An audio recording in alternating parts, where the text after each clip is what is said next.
Hello, hello. Am I coming through? Sounds looking good. Okay. So, yeah, our winning game was for me to play Mass Effect Legendary Edition. As in, the whole thing. All three games. Porting my save from game to game, which was the big gimmick with this thing came out. I will know, actually, I should shut up, let the intro play. Oh, wait. I was going to say that I originally did not want to put this in the vote because I figured, oh, everyone will just vote for it. It's too much of an obvious winner. But then I realized I brought this game a couple months ago. I've always wanted to play through the whole series. Streaming's a good excuse to finally do it. So, yeah, let's throw it in. If it ends up being the winner, hey, I finally beat this thing. Welcome to Alliance Military Database. Classified information requested. Establishing secure connection. Secure connection confirmed. Hi, Alex, sir. So, the one thing I find interesting about this game is because they let you enter a name, but because it has voice acting, they use a trick to work around it. You can make the first name whatever you want, but your last name is set as Shepard because everyone calls you Shepard. The hilarious thing about this is it means your first name is useless, so I'm just going to leave it at John. It never shows up, really. I have special eyes. Yes, I actually did that. I slapped that together in Canva, made it a transparent image, and threw it over my icon. In fact, here, let me tab out for a moment to show you. See? It's a toggle. It's pretty neat.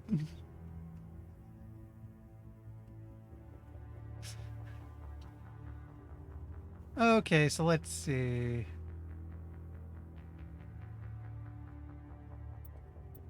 Please log in to access your profile. Do I have to enter a new ID to do these changes? Please log in to access your profile. Okay.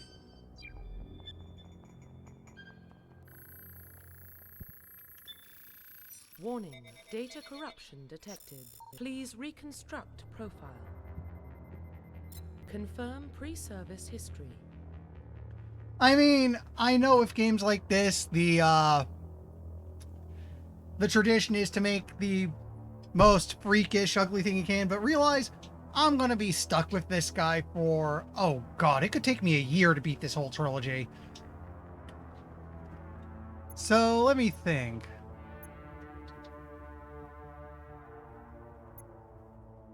Hey, do you have any recommendation as far as things like class and background is concerned? I think I usually do an Earthborn soldier. Or... no, I think I did a Alliance soldier.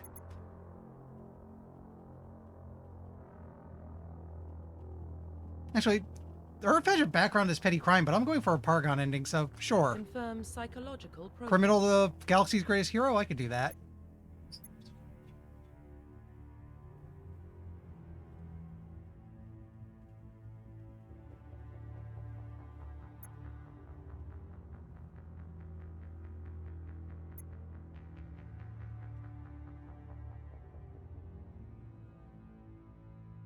Spacer, you say? You know what?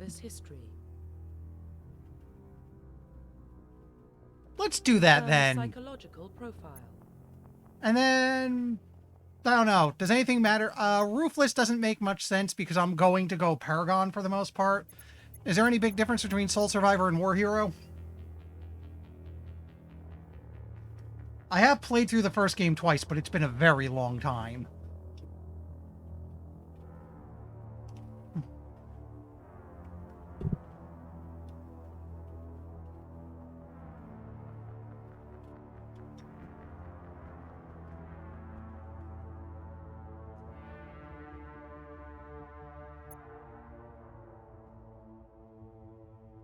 I think I always win with Soul Survivor, so I'll go with that. And...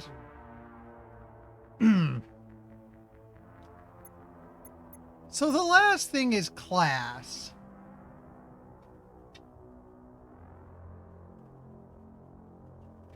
You know what? Grudge Against Cerberus would be probably the more interesting one, knowing where this series ends up going and what happens. So the big question here would be class. I usually play soldier. You know, get the big guns, get the heavy armor, and just kind of smash my way through this. And I do know I can always change classes going into the later games, at least going from 1 to 2. It might be good to stick with soldier because I like Mass Effect, but let's be honest, the real fun's going to be once I get from 1 to 2. This part of the playthrough is us just setting the stage for when we get to 2, and, well, I'm certainly curious about 3. I have never actually played 3. Kind of a funny story there is, I got 1 and 2. I didn't get 3 because it went Origin only, and then by then it was all the DLC was out. It was kind of expensive. My thought was, you know what? I'm not going to get the Mass Effect 3 unless there's like a gold edition release that would let me get it and all its DLC in one shot.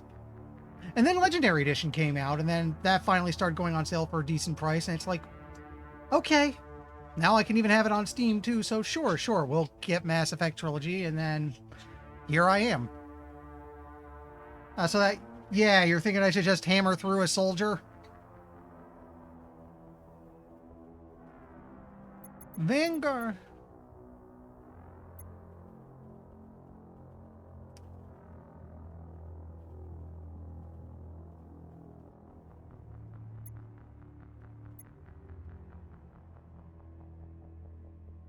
Interesting. So it's like, my thoughts are, unless you can make an argument for something else, let's just do soldier and smash our way through.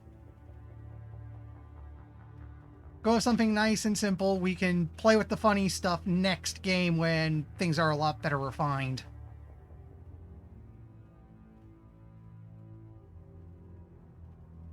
Infiltrator? What's Infiltrator? Long range, huh? You're the one you said with Vanguard.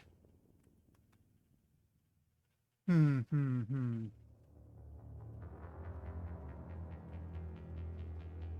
usually more fighter and stealthy, but let me think.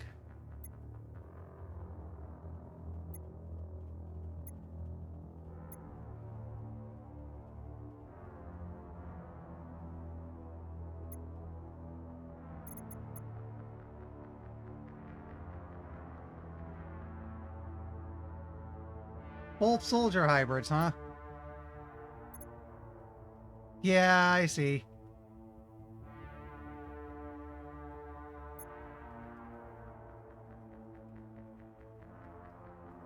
You know what?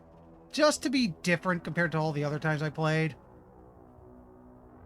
let's do a Vanguard. Confirm facial identification.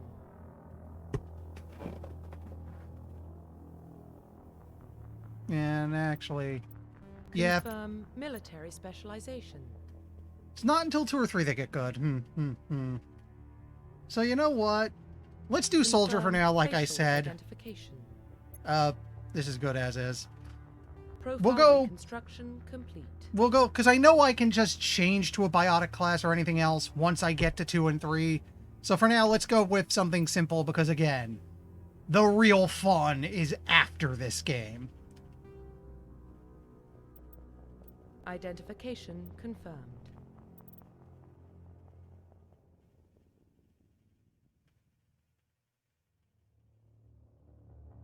We'll just keep it in legendary mode. No auto level up. Combat is normal.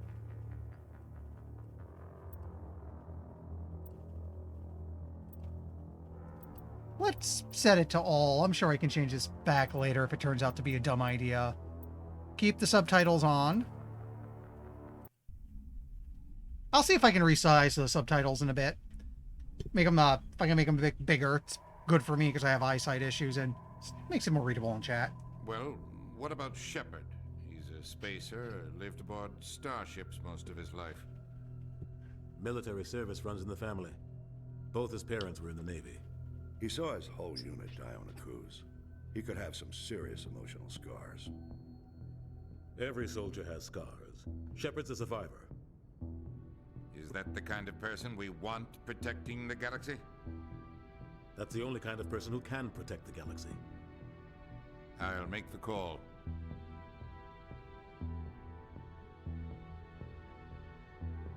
the year 2148, explorers on Mars discovered the remains of an ancient spacefaring civilization. In the decades that followed, these mysterious artifacts revealed startling new technologies, enabling travel to the furthest stars. The basis of our incredible technology was a force that controlled the very fabric of space and time.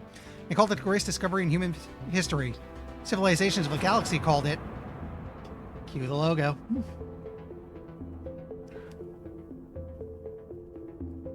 Probably didn't need to read that, it was big enough. The Arcturus Prime relay is in range. Initiating transmission sequence. Commander?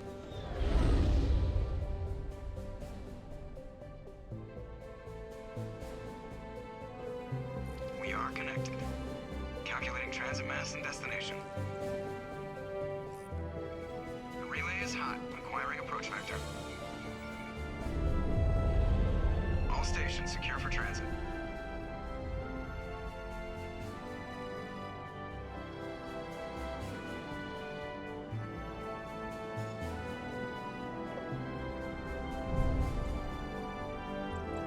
Board is green.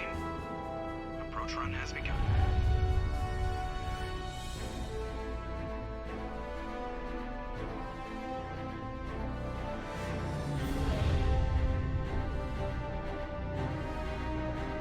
Hitting the relay in 3, 2, 1.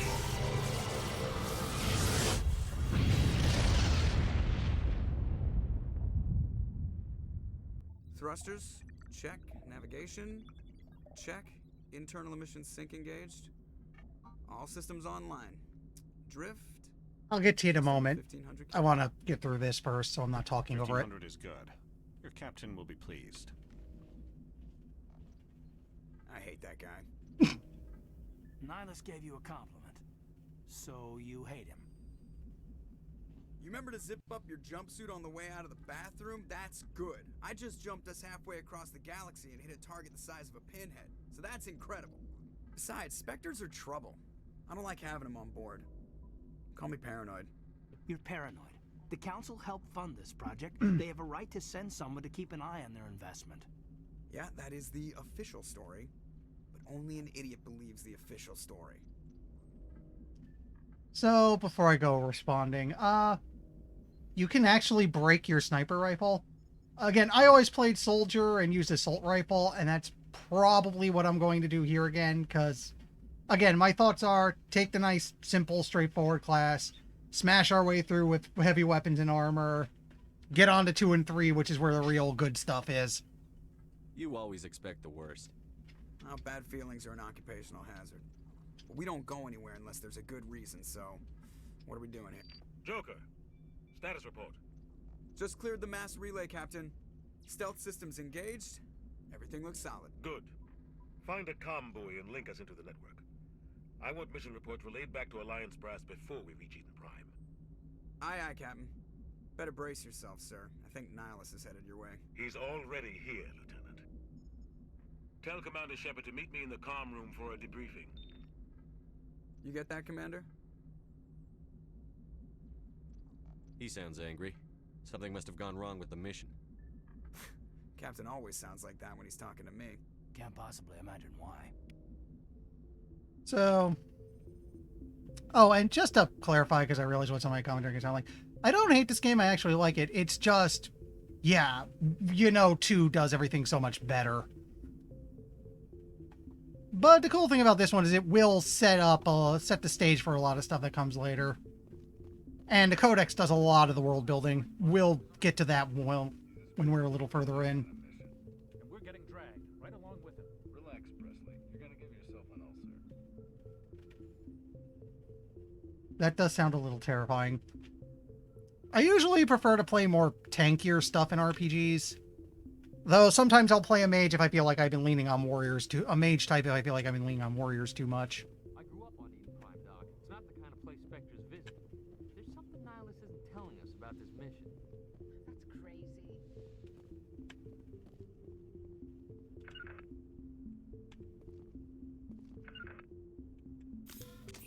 Not what I meant to do. Oh, I'm going to have that problem a I lot. was hoping you'd get here first. It will give us a chance to talk. Where's Anderson? The captain said he'd meet me here. He's on his way. I'm interested in this world we're going to, Eden Prime. I've heard it's quite beautiful. They say it's a paradise. Yes, a paradise. Serene, tranquil, safe. Eden Prime has become something of a symbol for your people, hasn't it? Proof that humanity can not only establish colonies across the galaxy, but also protect them. But how safe is it really? Do you know something? Your people are still newcomers, Shepard. The galaxy can be a very dangerous place. Is the Alliance truly ready for this? I think it's about time we told the commander what's really going on. This mission is far more than a simple shakedown run. I figured there was something you weren't telling us. We're making a covert pickup on Eden Prime. That's why we needed the stealth systems operational. There must be a reason you didn't tell me about this, sir. This comes down from the top, Commander. Information strictly on a need-to-know basis. A research team on Eden Prime unearthed some kind of beacon during an excavation. It was Prothean. Yep, we got Goliath on our team. I thought the Protheans vanished 50,000 years ago. Their legacy still remains. The mass relays, the Citadel, our ship drives. It's all based on Prothean technology. This is big, Shepard. The last time humanity made a discovery like this, it jumped our technology forward 200 years. But Eden Prime doesn't have the facilities to handle something like this. We need to bring the beacon back to the Citadel for proper study. Obviously, this goes beyond mere human interests, Commander. This discovery could affect every species in Council space. Are we expecting trouble? I'm always expecting trouble. There's more, Shepard. Nihilus isn't just here for the beacon.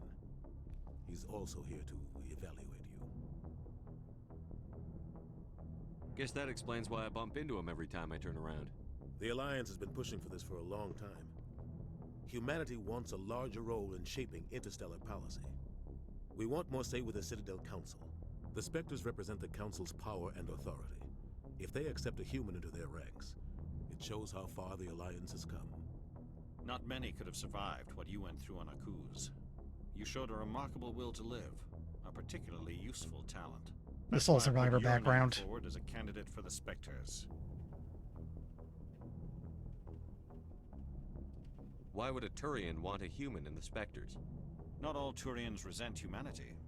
Some of us see the potential of your species. We see what you have to offer to the rest of the galaxy, and to the Spectres. We are an elite group. It's rare to find an individual with the skills we seek. I don't care that you're human, Shepard. I only care that you can do the job. I assume this is good for the Alliance. Earth needs this, Shepard. We're counting on you. I need to see your skills for myself, Commander. Eden Prime will be the first of several missions together. You'll be in charge of the ground team. Secure the beacon and get it onto the ship ASAP. Nihilus will accompany you to observe the mission. So we can investigate a bit. What do you know about the Protheans? Just what they taught us in school. They were a technologically advanced species that ruled the galaxy 50,000 years ago. Then they vanished. Nobody really knows how or why, though I've heard plenty of theories. But everyone agrees, galactic civilization wouldn't exist without them.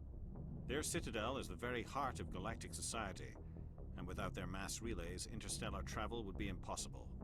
We all owe the Protheans a great debt. I'd like to know more about Eden Prime before we touch down. It's a peaceful farming world, but it represents something much bigger. Eden Prime is one of our oldest and most successful colonies. It proved we were ready to face the challenges of settling new worlds, to forge a place for humanity beyond Earth. It symbolizes humanity's growth and evolution as a spacefaring species. And after this, it will be known as the world where humans made a discovery of galactic importance. You know, I just realized this has gone kind of weirdly, kind of a weird 180, because the last game I just finished was Horizon Zero Dawn, where humanity's future was, interesting, let's put it. Why is this beacon so important? All advanced Hi, galactic Henya. civilization is based on Prothean technology. Even yours. If we hadn't discovered those Prothean ruins buried on Mars, we'd still be stuck on Earth. That was just a small data cache. Who knows what we can learn from this beacon? What if it's a weapons archive? We can't let it fall into the wrong hands. Oh. just blinking out, Hanya. I saw you redeemed my thoughts on the game last time. Sorry if I didn't get to that. I don't think my Twitch chat showed it go down and show it pop up. If I don't do a redeem, yell at me. I'll do it, and I'll check the queue and stuff. Like who? The Attican Traverse isn't the most Sorry about that. sector of Citadel space. There are plenty of raiders and criminal groups active in the region. They might figure a Prothean beacon is worth the risk of attacking an Alliance ship. Plus, Eden Prime is right on the border of the Terminus systems. So that's why his name... I was like, Nihilus. What am I thinking when I think Darth Nihilus? Thank you. That's what was bugging me. The Attican Traverse is under Citadel protection. If the Terminus systems attack, it's an act of war. Technically, yes. But some of the species in the Terminus might be willing to start a war over this. The last thing the Council wants is to get dragged into a major conflict with the Terminus systems. We have to keep this low-key. Nah, we've explored everything. Just give the word, Captain. We should be getting close to Eden. Captain, we got a problem. What's wrong, Joker? Transmission from Eden Prime, sir. You better see this. Bring it up on screen.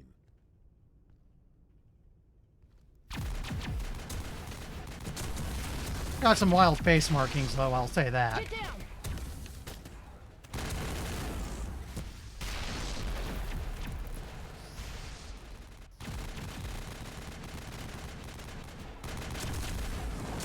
We are under attack, taking heavy casualties. I repeat, heavy casualties.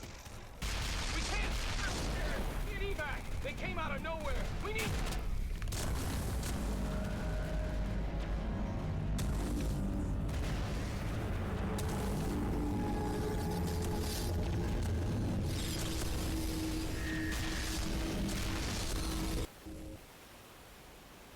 Everything cuts out after that. No comm traffic at all. Just goes dead. There's nothing. Reverse and hold at 38.5.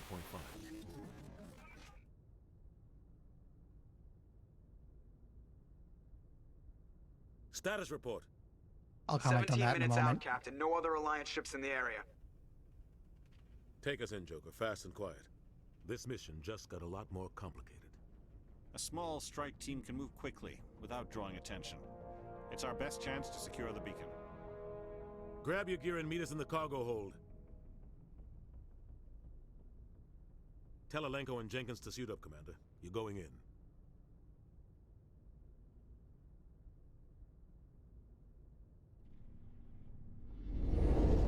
Engaging stealth systems. Somebody was doing some serious digging here, Captain. Your team's the muscle in this operation, Commander. Go in heavy and head straight for the dig site. What about survivors, Captain? Helping survivors is a secondary objective. The beacon's your top priority. Approaching drop point 1. Nihilus, you coming with us? I move faster on my own. Nihilus will scout out ahead. He'll feed you status reports throughout the mission. Otherwise, I want radio silence.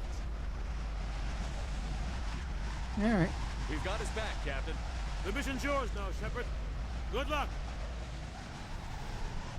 We are approaching drop point 2.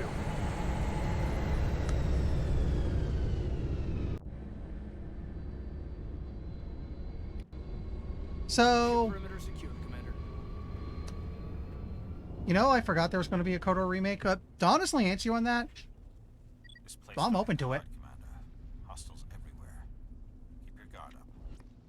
And even if the remake turns out to be a total bomb, I do have the original releases of KOTOR and KOTOR 2 on Steam. The only thing that's keeping me from streaming them, outside of not being sure they'll play nice with OBS, is I'm a little bit spooked that the soundtrack will get me a DMCA strike, because, you know, Star Wars, Disney, oh boy. But I mean, if I know it's safe, I can actually be pretty readily convinced to put Star Wars up for vote. Gas bags.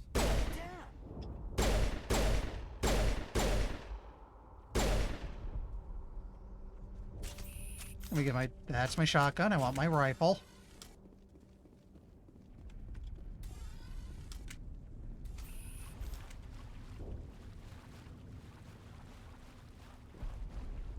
Yeah, Oh God, what happened here? it's a recurring problem with some games for me. Like, I like racing games, but I can't stream them. One, because I can't commentate a race. Two, because a lot of those use a lot of licensed music. I'd get murdered by the bots if I played one. Ay.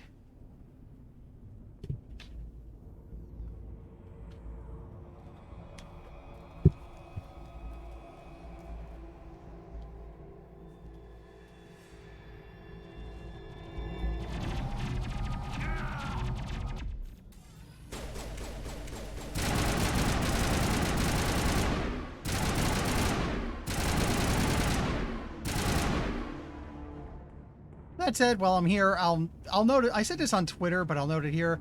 I do find it kind of amusing that I might have missed May the 4th be with you, but it is Revenge of the 5th, and here I am playing a legendary sci-fi trilogy with some questionable stuff that came afterwards. We're not playing Andromeda, by the way. I don't have it, and it makes my face tired.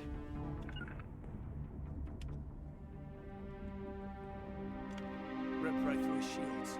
Never had a chance. We'll see that he receives a proper service once the mission is complete. But I need you to stay focused. Aye, aye, sir. You know, they called the place New Eden. It was basically begging for trouble.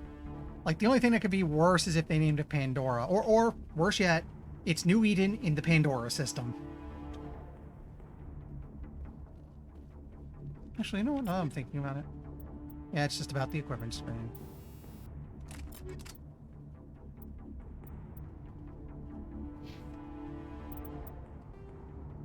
I do have a code. You know what? Let's get through this. Let's get through this. Once we've reached Citadel, we'll dig through the codex for a little while. But I wanna get the opening done because it's, you know, set the stage a little. I've got some burned out buildings here, Shepard. A lot of bodies. Or Evan or Elysium. Yeah. Check it out. I'll try to catch up with you at the dig site.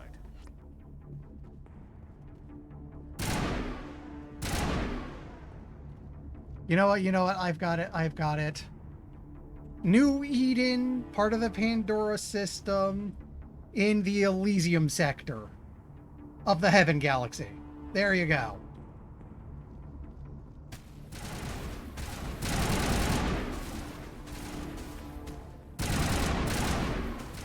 You know what?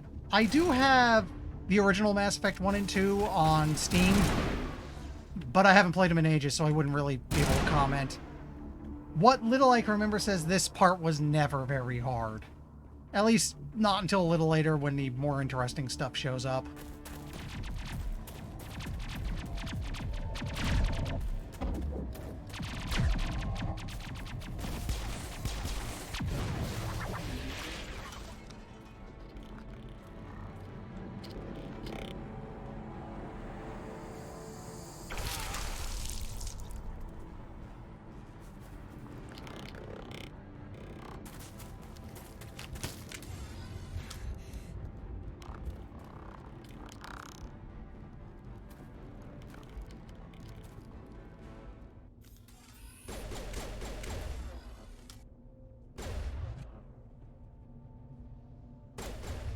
Okay, how does this work?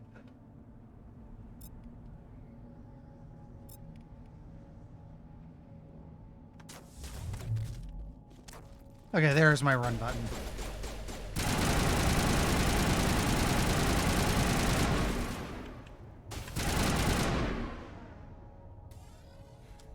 Thanks for your help, Commander. I didn't think I was gonna make it. Gunnery Chief Ashley Williams of the 212. You the one in charge here, sir? This is primarily a cover shooter, yeah. You okay? Are you wounded, Williams? A few scrapes and burns, nothing serious. The others weren't so lucky. Oh man. We were patrolling the perimeter when the attack hit. We tried to get off a distress call, but they cut off our communications. I've been fighting for my life ever since. Where's the rest of your squad? We tried to double back to the beacon, but we walked into an ambush. I don't think any of the others... I think I'm the only one left. This isn't your fault, Williams. You couldn't have done anything to save them. Yes, sir. We held our position as long as we could, until the Geth overwhelmed us. The Geth haven't been seen outside the Veil in nearly 200 years. Why are they here now? They must have come for the beacon. The dig site is close, just over that rise. It might still be there. We could use your help, Williams. Aye, aye, sir. It's time for payback. Let's investigate a What little. else do you know about the Geth? Just what I remember from history class back in school. They're synthetics, non-organic life forms with limited AI programming, created by the Quarians a few centuries ago. They were supposed to be a source of cheap labor, but ended up turning on the Quarians and drove them into exile. Well, after that, they just kind of disappeared behind the Perseus Veil. Nobody's really heard much from them since. You know, the sad thing is the multiplayer is patched out of this, though I don't think I'd want to stream the multiplayer. Risk of gamer hours from the chat, and it's a little rude to just put people on the mic like that. Hey, we're streaming. Tell me everything you know about the beacon. They were doing some digging out here to extend the monorail and expand the colony. A few weeks ago, they unearthed some Prothean ruins, and the beacon. Suddenly, every scientific expert in the colony was interested. That's when they brought us in to secure the site. I don't know much about the beacon itself, but I heard one of the researchers say this could be the biggest scientific discovery of the century. Also, I am very curious to what 3 will be like when we get there. I'm also very glad I'm playing it now with all the DLC out and the ending controversy, both of them long since over. What happened to the researchers at the dig site? I don't know. They set up camp near the beacon. The 232 was with them. Maybe their unit fared better than mine.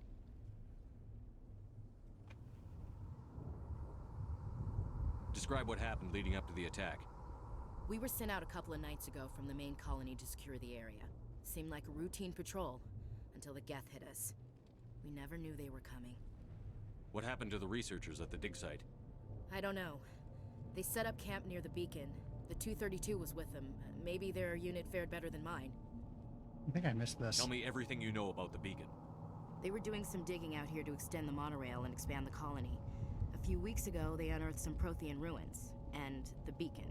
Suddenly, every scientific expert in the colony was interested. That's when they brought us in to secure the site. I don't know much about the beacon itself, but I heard one of the researchers say this could be the biggest scientific discovery of the century.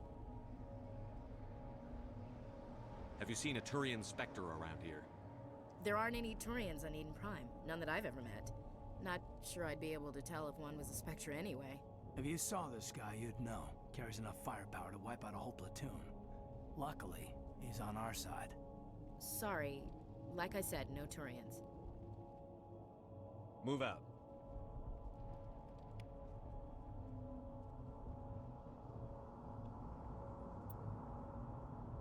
Huh, okay, talent points. Okay, this includes me first and foremost. We want to keep Charm, we want to max out Charm as much as possible, as fast as possible. I'm also probably going to do Assault Rifles, Combat Armor, probably Soldier for health regen. Again, we're going to be just a big bruiser and smash our way through this game.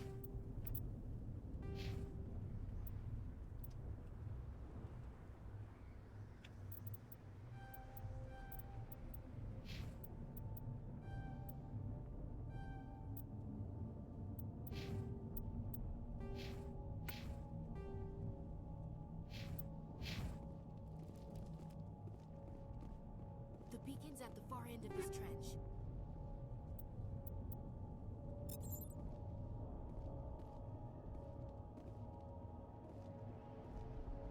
Bit of a weird sight there.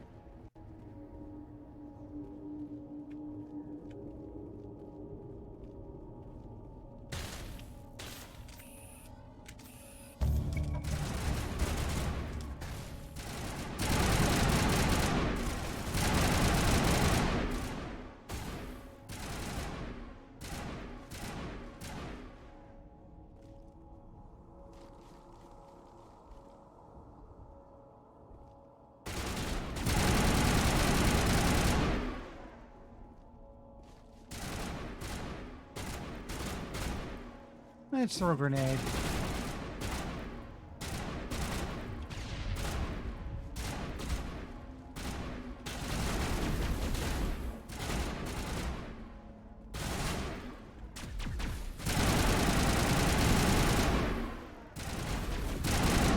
Not you. Sorry.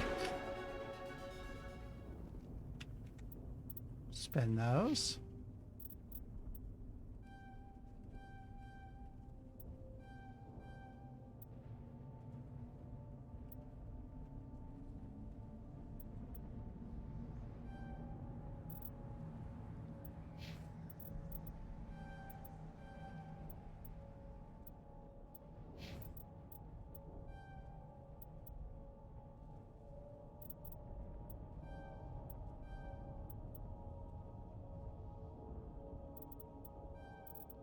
Menu's being a little finicky.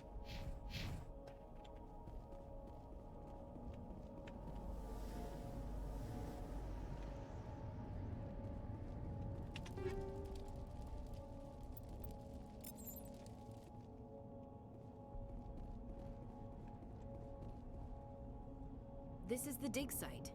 The beacon was right here. It must have been moved. By who? Our side or the Geth? Hard to say. Maybe we'll know more after we check out the research camp. You think anyone got out of here alive? If they were lucky. Maybe hiding up in the camp. It's just on the top of this ridge, up the ramps. Change of plans, Shepard. There's a small spaceport up ahead. I want to check it out. I'll wait for you there. Not what I meant to do.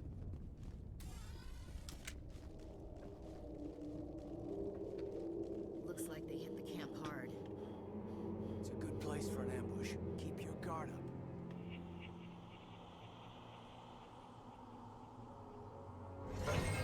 Oh god, they're still alive. What did the Geth do to them?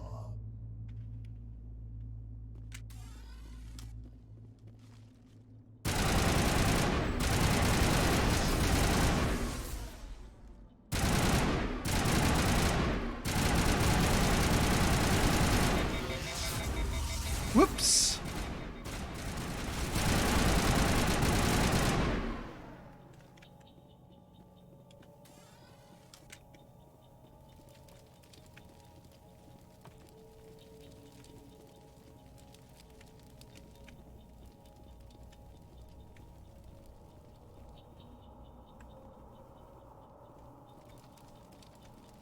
That door is closed. Security lock's engaged.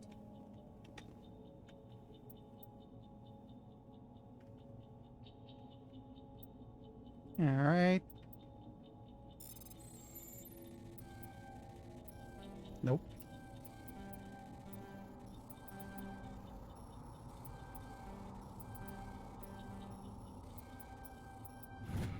That took longer than it should have. Humans. Thank the Maker. Hurry, close the door before they come back. Don't worry. We'll protect you. Thank you. I think we'll be okay now. It looks like everyone's gone. You're Dr. Warren, the one in charge of the excavation. Do you know what happened to the beacon? Personally, It was I hate moved the to Geth that can spaceport jump. this morning. Manuel and I stayed behind to help pack up the camp. When the attack came, the Marines held them off long enough for us to hide. They gave their lives to save us. No one is saved. The age of humanity is ended. Soon, only ruin and corpses will remain. What else can you tell me about the attack? It all happened so fast. 1 second we were gathering up our equipment. The next we were hiding in the shed while the Geth swarmed over the camp. Agents of the Destroyers, bringers of darkness, heralds of our extinction. We could hear the battle outside. Gunfire, screams. I thought it would never end. Then everything went quiet. We just sat there, too afraid to move, until you came along. Did you notice a Turian in the area? I saw him, the Prophet, leader of the enemy. He was here before the attack. That's impossible. Nihilus was with us in the Normandy before the attack. He couldn't have been here. I'm sorry, Manuel's still a bit unsettled. We haven't seen your Turian. We've been hiding in here since the attack. The hilarious part being, if you played through this before, Manuel's actually telling the truth right now. Can you tell me anything about the beacon? It's some type of data module from a galaxy-wide communications network. Remarkably well preserved. It could be the greatest scientific discovery of our lifetime. Miraculous new technologies, groundbreaking medical advances. Who knows what secrets are locked inside? We have unearthed the heart of evil, awakened the beast, unleashed the darkness. Manuel, please. This isn't the time. Again, he's really doing the Mad Oracle thing right now. What's wrong with your assistant? Manuel has a brilliant mind, but he's always been a bit unstable. Genius and madness are two sides of the same coin. Is it madness to see the future? To see the destruction rushing towards us? To understand there is no escape? No hope? No. I am not mad. I'm the only sane one left. I gave him an extra dose of his meds after the attack. No, I'm not going to punch his lights out. Williams, take us to the spaceport. You can't stop it. Nobody can stop it. Night is falling. The darkness of eternity. Hush, Manuel. Go lie down. You'll feel better once the medication kicks in.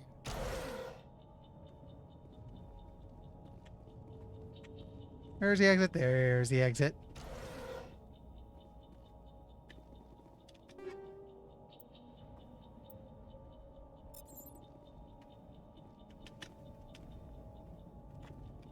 Give me a moment here.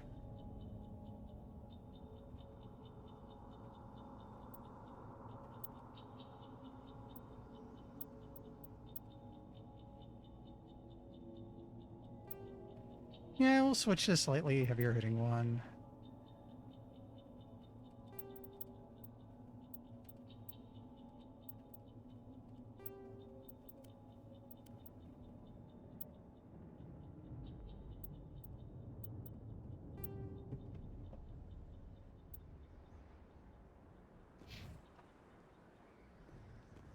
Excuse me.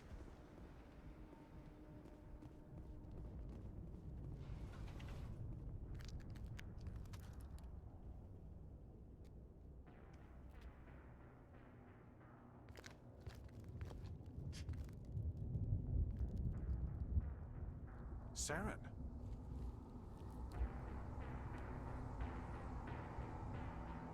Nihilus. This isn't your mission, Saren. What are you doing here? The Council thought you could use some help on this one. I wasn't expecting to find the Geth here. The situation's bad. Don't worry. I've got it under control. You know what? This is a little bit out of spoil. This is a bit of a spoiler, but it'll not make sense out of context. But in case you were thinking about it, I'm sorry, this is a Paragon run. I will not be punching out the news reporter.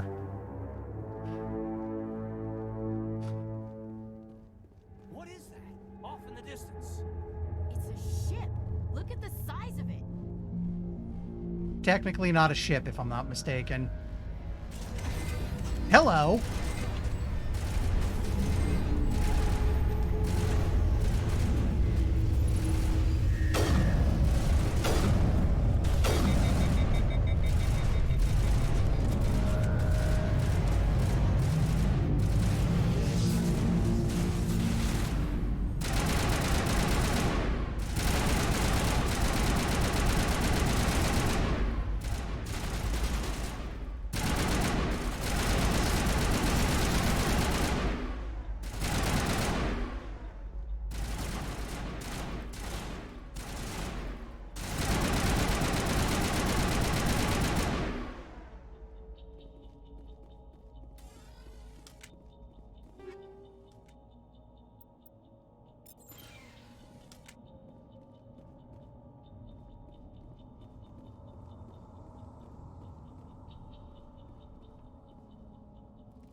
Yeah. I told people if this does get voted, it will be Bro Shep, and it's going to be a Paragon mostly run. Due to the way alignment in this game works, I don't mind some Renegade actions, but when they're mutually exclusive, I'll always lean towards Paragon.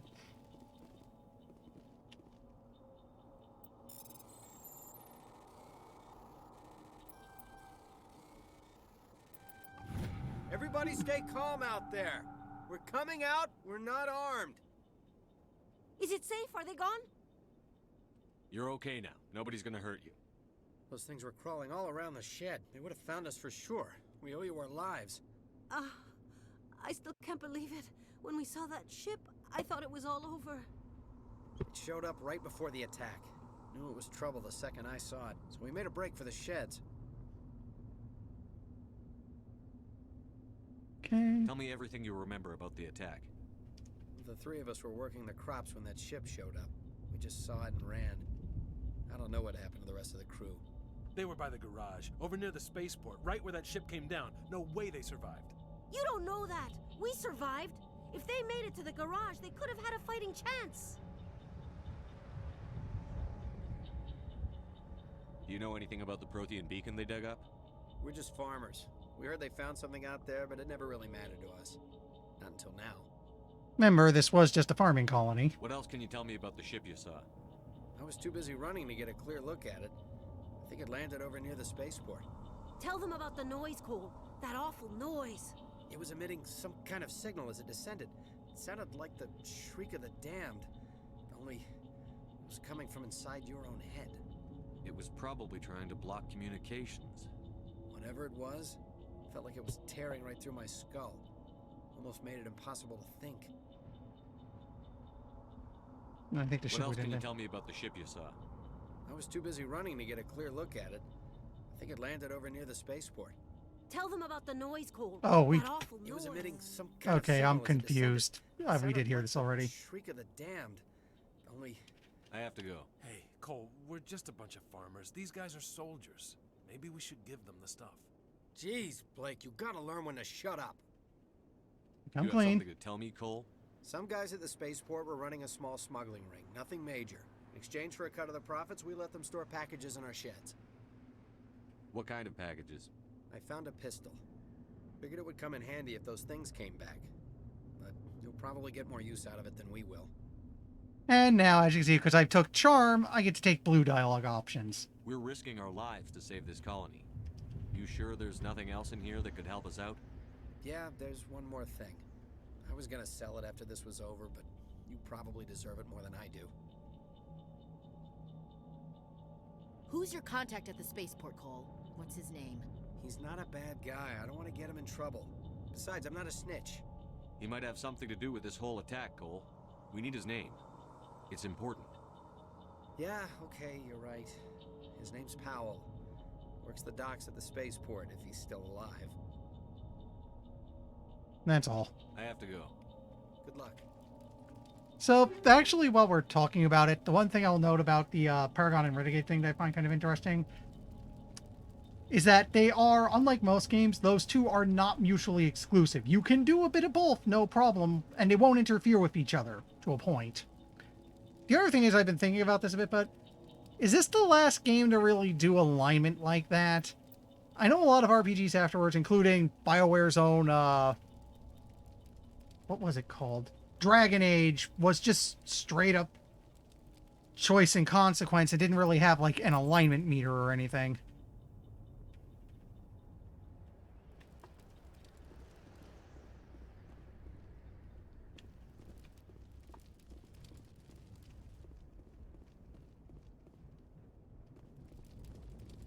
And I guess the fact that you have an alignment meter does kind of show this game's age.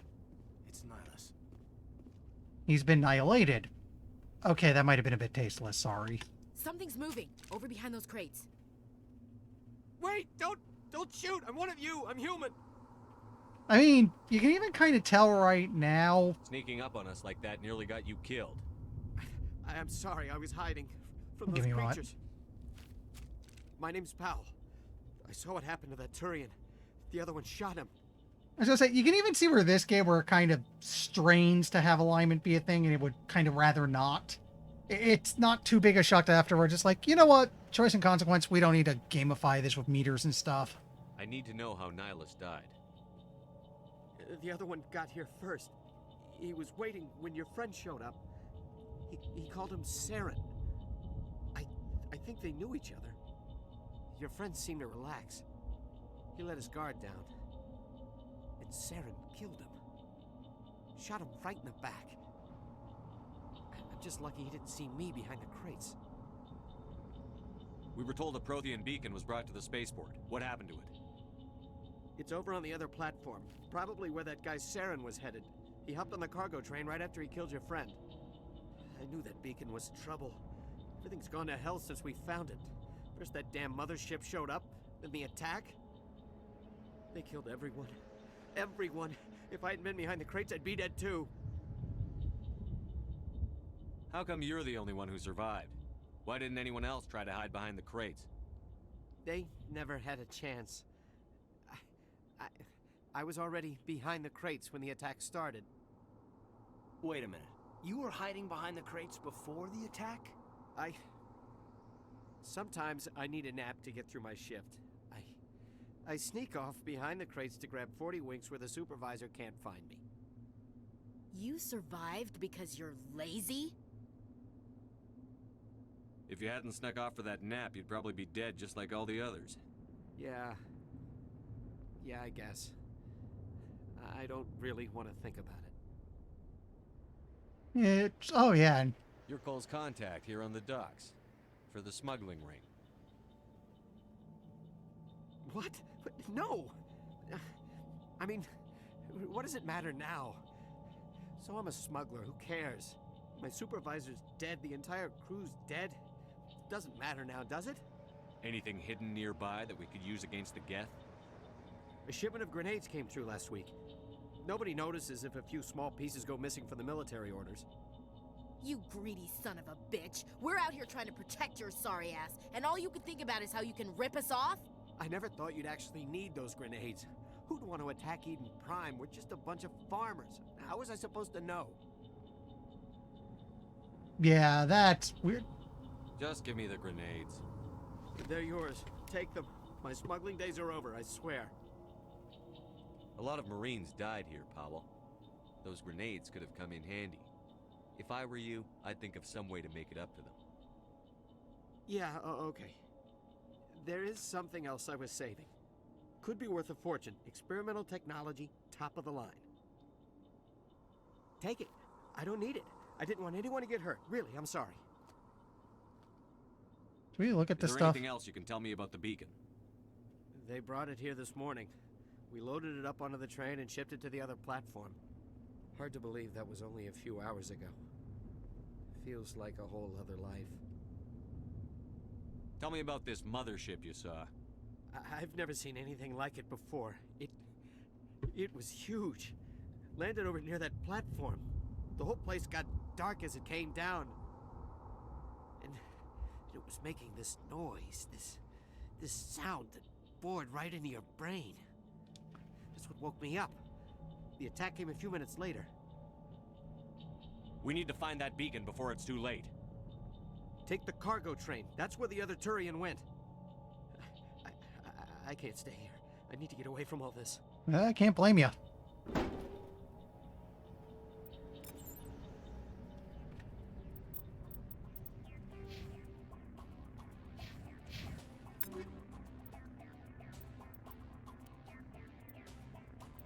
So they gave me a high explosive grenade mod. Very nice.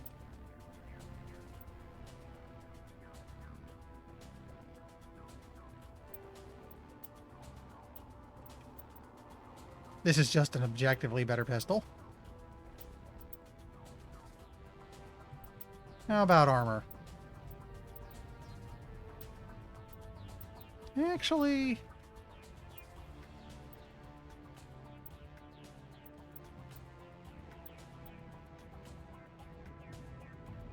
I feel like I'm better with this, what I have now.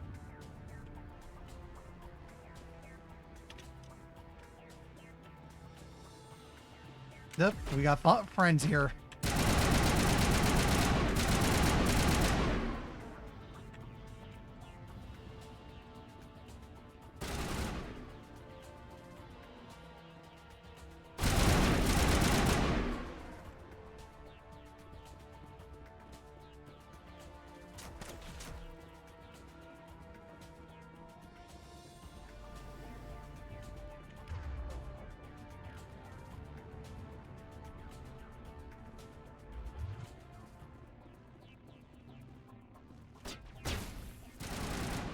Let's get on the train.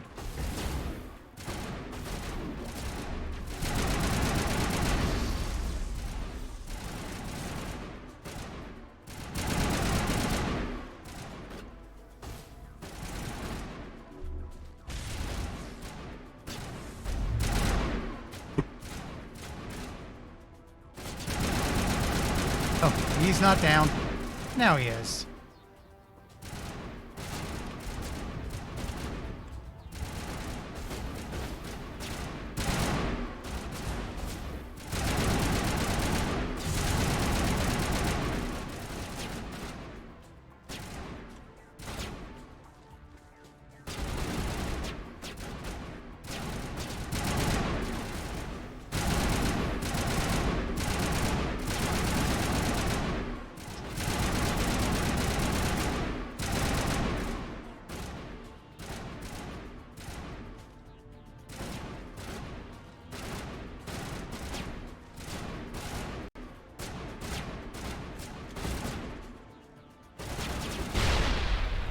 Oh, hey, that worked.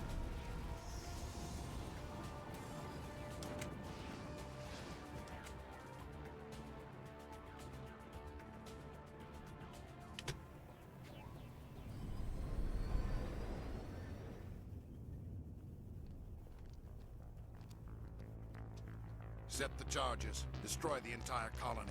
Leave no evidence that we were here.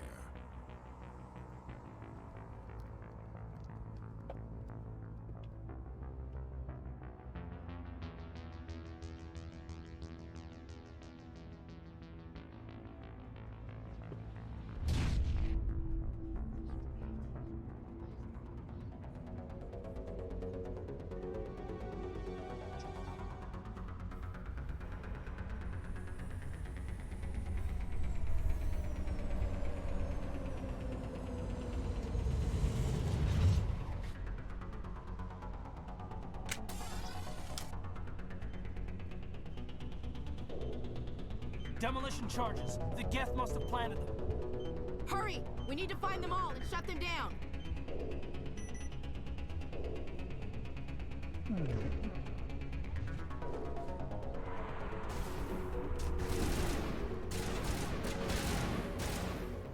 Okay, there's no timer on this as far as I can tell, so that's fine.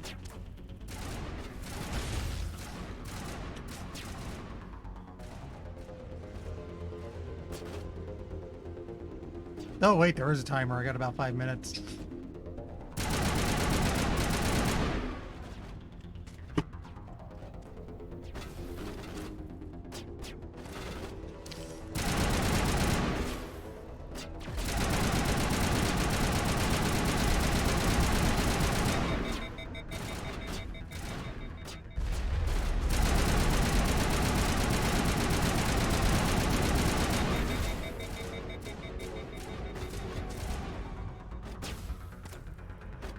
Wait, we're by one of the bombs. Where are ya? There we are.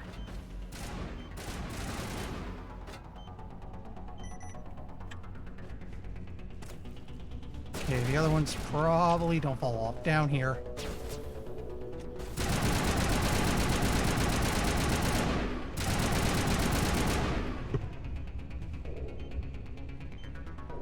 Here's the next one.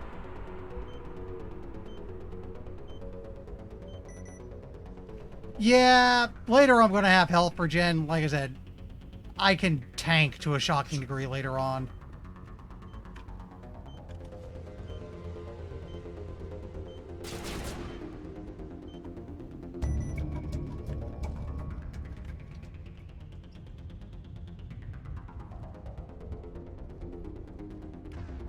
Wrong button. I'm used to shift being sprint in a lot of games, and this one it's space, so that's going to keep throwing me off for a while.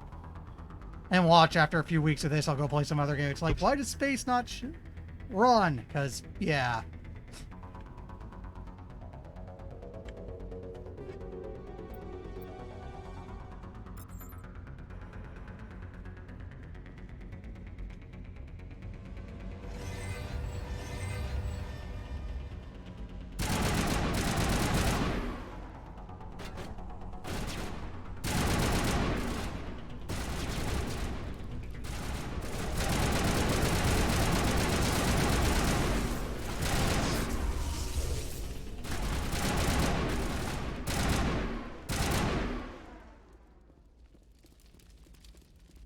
Oh, hey, we found the beacon.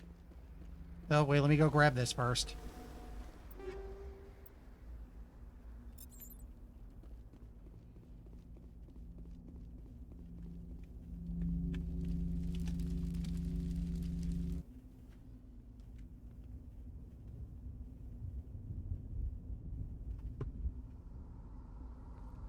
Normandy, the beacon is secure. This is Request amazing. immediate evac. Actual working Prothean technology. Unbelievable. It wasn't doing anything like that when they dug it up. Something must have activated it. Roger, Normandy. Standing by.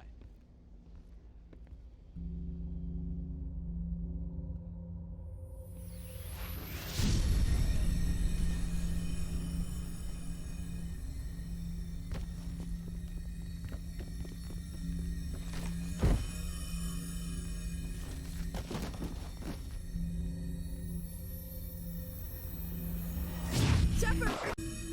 No, don't touch it! Too dangerous!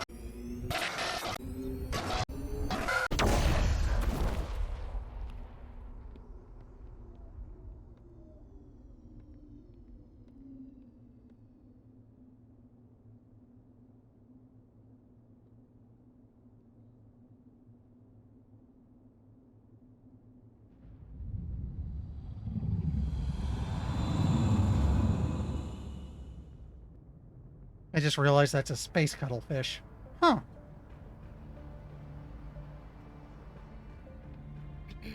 We identified the ship that touched down on Eden Prime. Hi, Deanna Troy. Normandy, a human alliance vessel.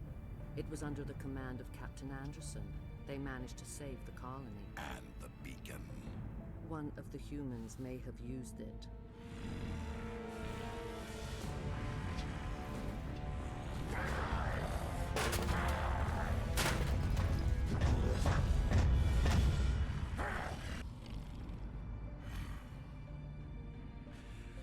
This human must be eliminated.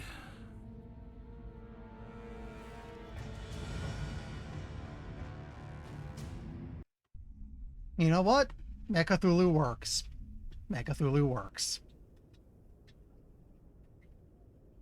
Dr. Chakwas, I think he's waking up.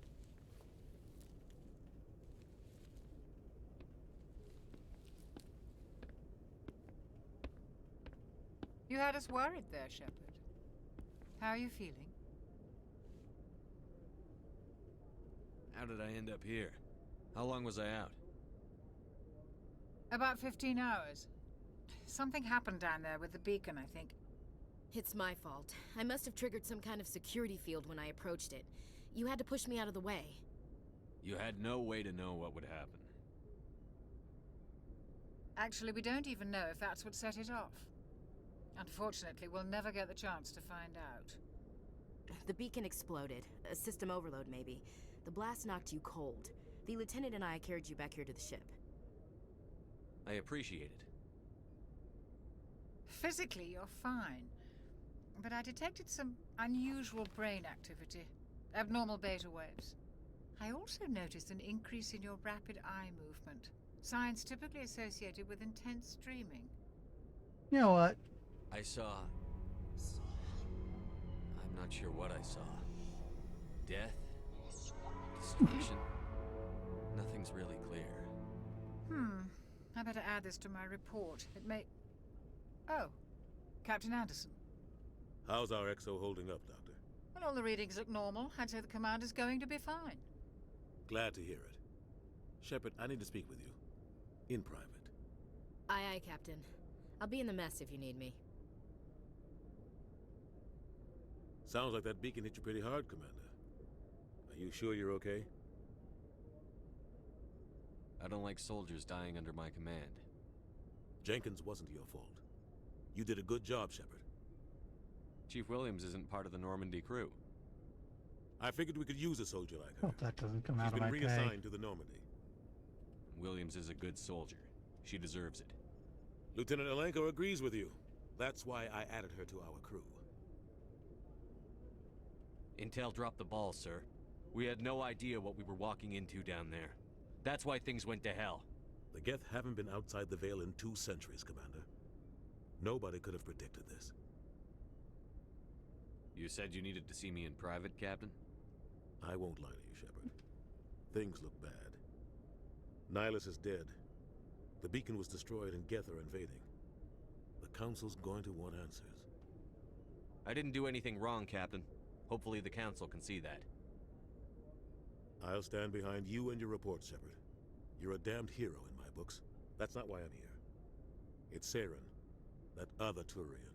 Saren's a Spectre, one of the best, a living legend. But if he's working with the Geth, it means he's gone rogue. A rogue Spectre's trouble.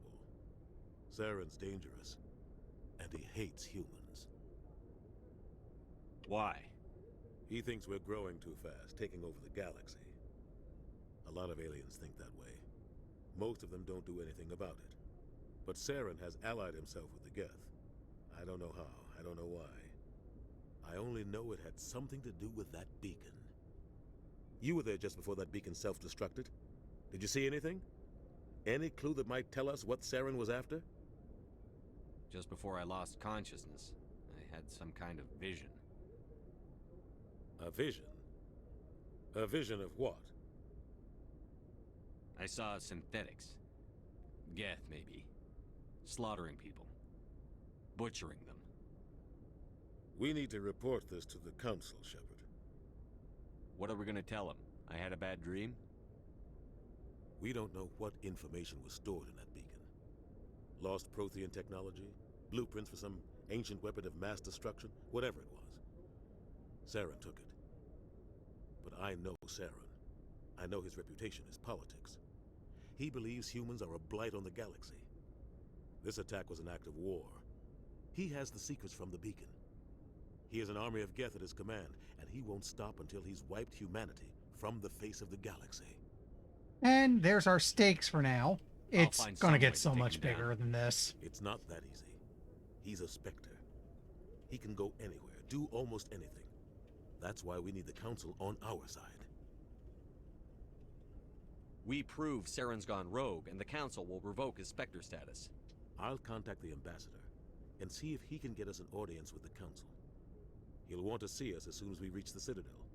We should be getting close. Head up to the bridge and tell Joker to bring us into dock.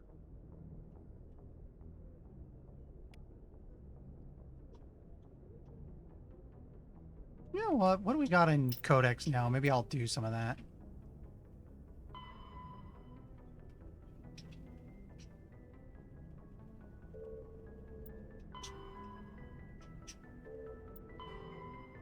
I'm not going to read some of this stuff. I think the primary stuff is voice acted, Roughly so... 1,200 years ago, the Turians were invited to join the Citadel Council to fulfill the role of galactic peacekeepers. The Turians have the largest fleet in Citadel space, and they make up the single largest portion of the Council's military forces. As their territory and influence has spread, the Turians have come to rely on the Solarians for military intelligence and the Asari for diplomacy. Despite a somewhat colonial attitude towards the rest of the galaxy, the ruling hierarchy understands they would lose more than they would gain if the other two races were ever removed. Turians come from an autocratic society that values discipline and possesses a strong sense of personal and collective honor. There is lingering animosity between Turians and humans over the First Contact War of 2157, which is known as the Relay 314 incident to the Turians. Officially, however, the two species are allies, and they enjoy civil, if cool, diplomatic relations. So one kind of interesting thing you'll find with this game is, as you would expect in a lot of sci-fi series, the aliens all follow what would be called a planet of hats. That is, they have these one or two defining traits, but they play with it a bit. You'll see examples of that as we keep going. 50,000 years ago, the Protheans were the only spacefaring species in the galaxy. They vanished in a swift galactic extinction. Only the legacy of their empire remains. They are believed to have built the mass relays and the Citadel, which have allowed numerous species to explore and expand throughout the galaxy. Prothean ruins are found on worlds across the galaxy. While surprisingly intact for their age, functioning examples of Prothean paleotechnology are rare. Time and generations of looters have picked their dead cities and derelict stations clean. Some believe the Protheans meddled in the evolution of younger races. The Hanar homeworld of Kaje, for example, shows clear evidence of former Prothean occupation. The presence of a former Prothean observation post on Mars has caused a rebirth of interventionary evolutionists among humans. These individuals believe the god myths of ancient civilizations are misremembered encounters with aliens. That's the basis for a good deal of sci-fi, too. The Geth are a humanoid race of networked AIs. They were created by the Quarians 300 years ago as tools of labor and war. When the Geth showed signs of self-evolution, the Quarians attempted to exterminate them. The Geth won the resulting war. This example has led to legal, systematic repression of artificial intelligences in galactic society. The Geth possess a unique distributed intelligence. An individual has rudimentary animal instincts, but as their numbers and proximity increase, the apparent intelligence of each individual improves. In groups, they can reason, analyze situations, and use tactics, as well as any organic race. Geth space is located at the trailing end of the Perseus Arm, beyond the lawless Terminus systems. The Perseus Veil, an obscuring dark nebula of opaque gas and dust, lies between their space and the Terminus systems. So in Mass Effect, the typical sci-fi AI revolt thing has happened already. Interestingly, not our fault for a change. After the Geth secure a location, they round up and impale dead and living bodies on mechanical spikes. The spikes rapidly transform these victims into withered husks, extracting water and trace minerals, and replacing them with cybernetics. The cybernetics reanimate the lifeless flesh and tissue, transforming the bodies into mindless killing machines. Some Alliance soldiers refer to the husk-generating spikes as dragon's teeth, a reference to the mythological berserkers who sprang up from the earth wherever the teeth of the dragon Eris were planted. Dragon's teeth and husks bear little resemblance to other pieces of Geth technology. No one is sure why a synthetic race would bother to drain the minuscule amount of recoverable resources from organic corpses, though the value of reusing them as shock troops is obvious. Just give me a moment handling something here.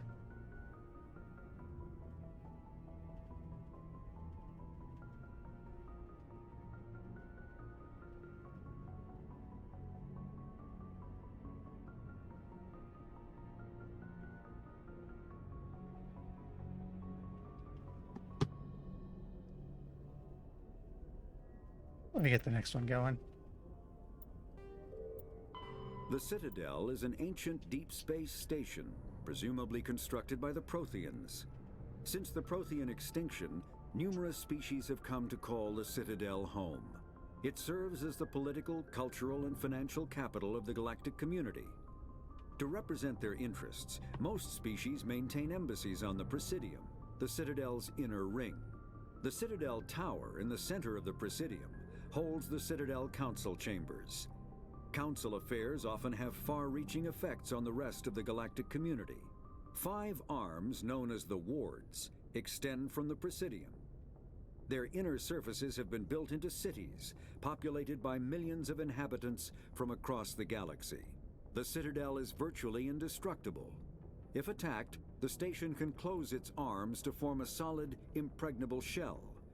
For as long as the station has existed, an enigmatic race called the Keepers has maintained it. Spectres are We'll see that agents later. from the Office of Special Tactics and Reconnaissance, and answer only to the Citadel Council. They are elite military operatives, granted the authority to deal with threats to peace and stability in whatever way they deem necessary. They operate independently or in groups of 2 or 3. Some are empathetic peacekeepers, resolving disputes through diplomacy. Others are cold-blooded assassins, ruthlessly dispatching problem individuals. All get the job done one way or another, often operating outside the bounds of galactic law. The Spectres were founded after the Solarians joined the Council. For many years they operated in secrecy as backroom problem solvers. Only after the Krogan rebellions did their activities become publicized.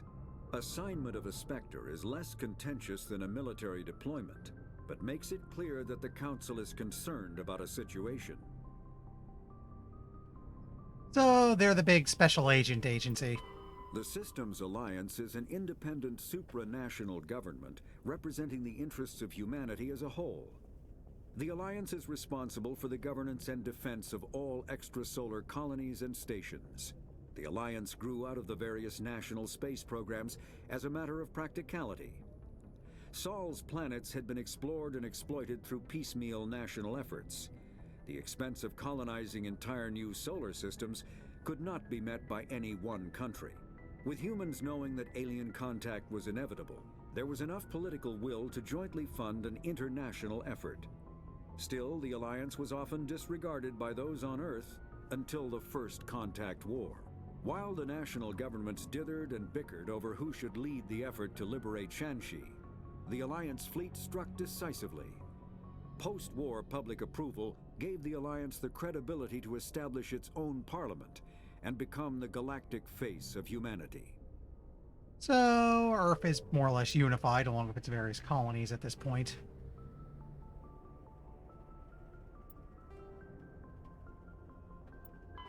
The Terminus systems are located on the far side of the Attican Traverse, beyond the space administered by the Citadel Council or claimed by the Human Systems Alliance. It is populated by a loose affiliation of minor species, united only in their refusal to acknowledge the political authority of the Council or adhere to the Citadel Conventions. Their independence comes at a price. The Terminus is fraught with conflict. War among the various species is common, as governments and dictators constantly rise and fall. The region is a haven for illegal activities, particularly piracy and the slave trade. At least once a year, a fleet from the Terminus invades the nearby Attican Traverse. These attacks are typically small raids against poorly defended colonies. The Council rarely retaliates, as sending patrols into the Terminus systems could unify the disparate species against their common foe, triggering a long and costly war. Want to do the Morton Joe thing, but in space? Have we got a place for you? Combat hard suits use a dual-layer system to protect the wearer. The inner layer consists of fabric armor with kinetic padding. Areas that don't need to be flexible, such as the chest or shins, are reinforced with sheets of lightweight, ablative ceramic. The outer layer consists of automatically generated kinetic barriers. Objects traveling above a certain speed will trigger the barrier's reflex system and be deflected, provided there is enough energy left in the shield's power cell. Armored hard suits are sealable to protect the wearer from extremes of temperature and atmosphere. Standard equipment includes an onboard mini-frame and a communications, navigation, and sensing suite. The mini-frame is designed to accept and display data from a weapon's smart targeting system to make it easier to locate and eliminate enemies. Excuse me, just want to tab out for a moment, make sure. Okay. Because I had to close and reopen the Twitch app on my end, just making sure chat's coming through. Kinetic barriers, more commonly called shields, provide protection against most mass accelerator weapons. Whether on a starship or a soldier's suit of armor, the basic principle remains the same. Kinetic barriers are repulsive mass effect fields, projected from tiny emitters. These shields safely deflect small objects traveling at rapid velocities. This affords protection from bullets and other dangerous projectiles, but still allows the user to sit down without knocking away their chair. The shielding afforded by kinetic barriers does not protect against extremes of temperature, toxins, or radiation. Yeah, okay. You know what? I'm just wondering now. I would love to see the day they tested this, because I bet this is an incident at some point back when they were beta testing these things. Hey, sit down, and there goes the chair.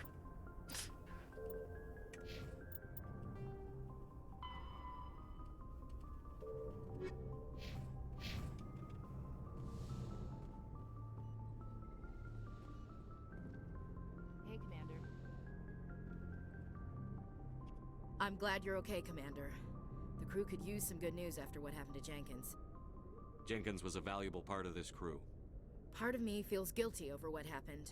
If Jenkins was still alive, I might not be here. You're a good soldier, Williams. You belong on the Normandy. Thanks, Commander. I appreciate that. Things were pretty rough down there. Are you okay? I've seen friends die before. Comes with being a Marine. But to see my whole unit wiped out, And you never get used to seeing dead civilians. But things would have been a lot worse if you hadn't shown up. We couldn't have done it without you, Williams. Thanks, Commander. I have to admit, I was a little worried about being assigned to the Normandy. It's nice when someone makes you feel welcome. I think you're gonna fit in here just fine, Williams. Thanks, Commander. Yeah, it's earning us some Paragon, which is good. Actually, how's that going so far?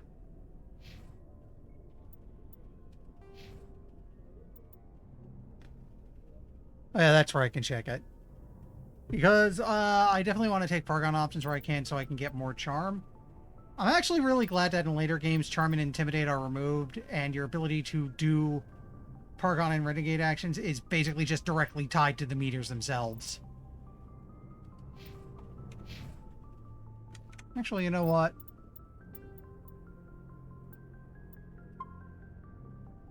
Let's establish a save, because I haven't done that yet, just in case something stupid happens.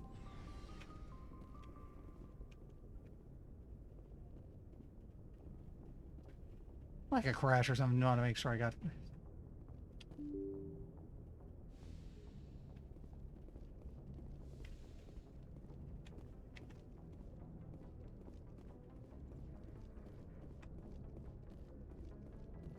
It's cool you can walk around the entire inside of your own ship.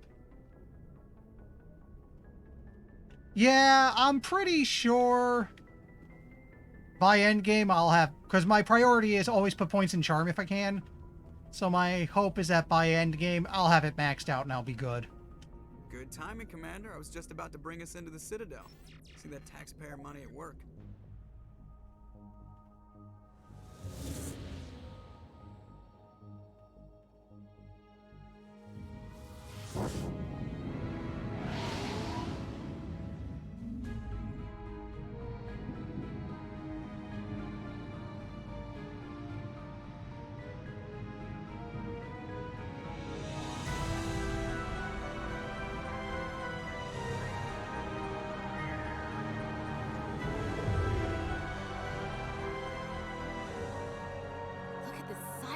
Ship.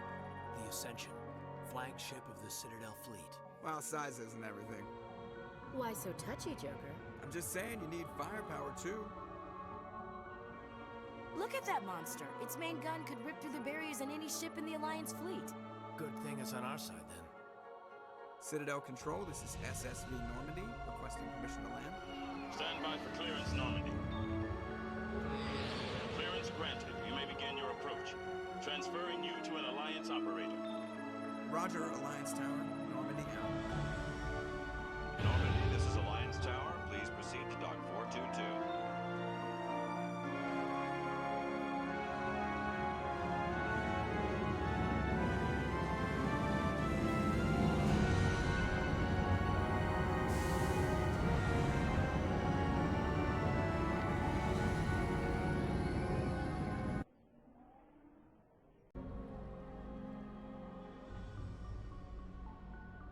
This is an outrage! The Council would step in if the Geth attacked a Turian colony? The Turians don't found colonies on the borders of the Terminus systems, Ambassador. Humanity was well aware of the risks when you went into the Traverse. What about Saren? You can't just ignore a rogue Spectre. I demand action! You don't get to make demands of the Council, Ambassador. Citadel Security is investigating your charges against Saren. We will discuss the CSEC findings at the hearing, not before. Captain Anderson, I see you brought half your crew with you. Just the ground team from Eden Prime, in case you had any questions. I have the mission reports. I assume they're accurate? They are. Sounds like you convinced the Council to give us an audience. They were not happy about it. Saren's their top agent. They don't like him being accused of treason. Mass Effect 1 is basically just one long setup for everything else, and it does a very good job of it. Saren's a threat to every human colony out there. If they don't stop him, I will. Settle down, Commander. You've already done more than enough to jeopardize your candidacy for the Spectres.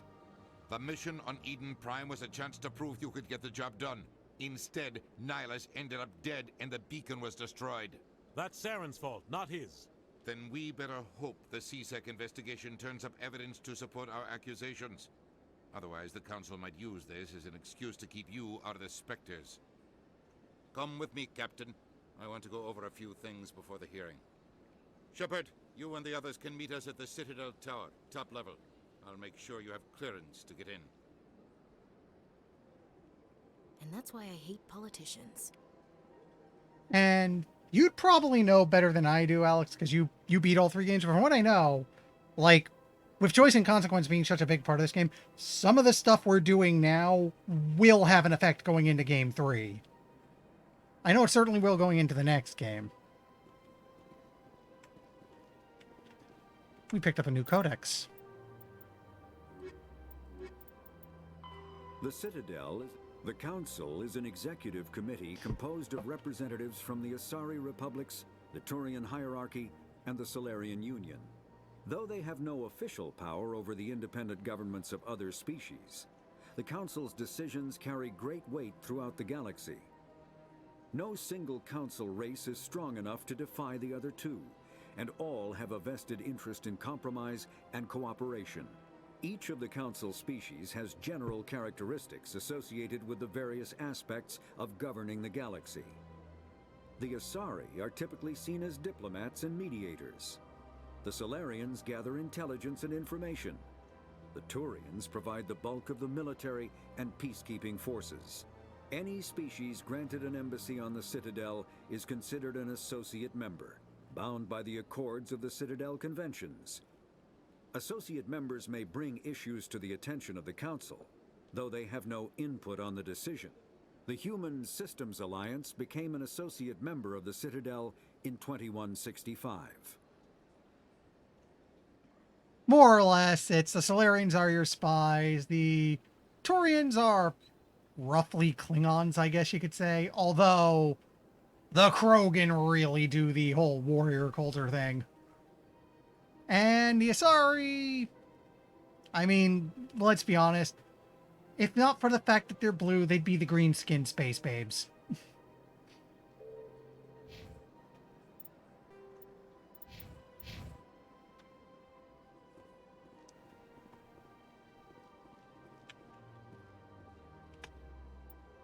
Oh, hey, there's a thing here.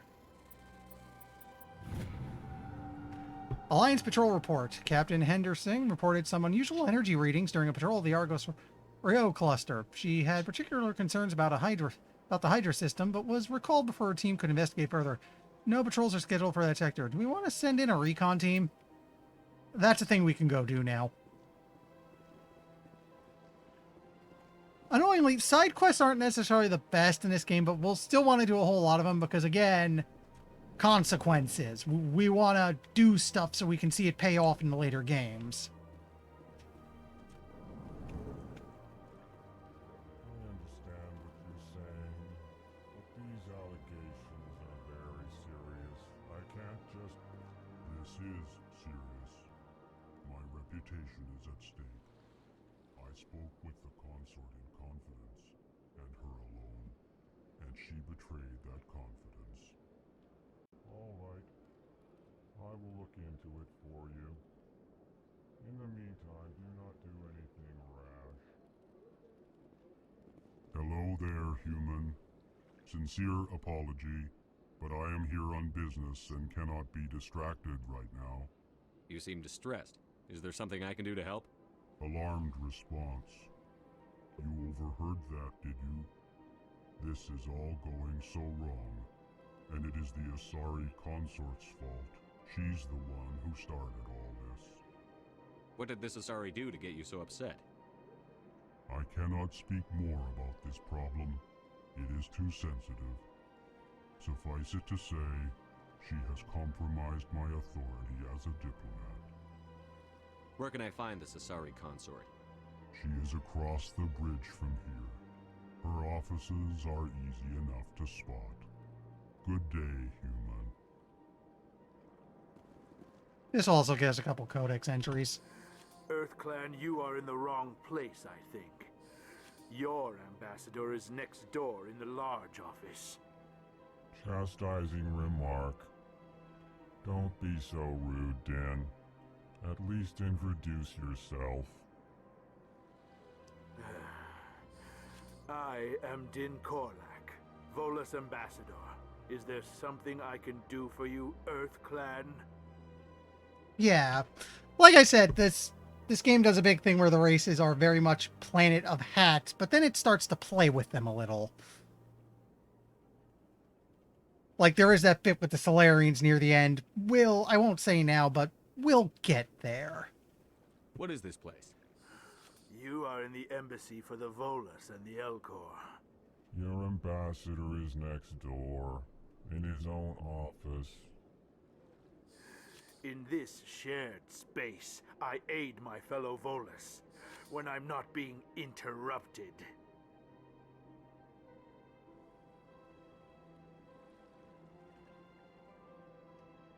Oh yeah, because multiplayer lets you play.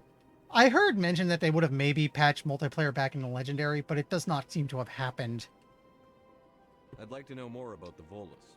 I'm sure our history and culture would bore you, Earth Clan. Actually, I would like to know more about your history. My people came to the Citadel shortly after the Asarian Solarians had discovered it. We were instrumental in establishing a standardized galactic economy.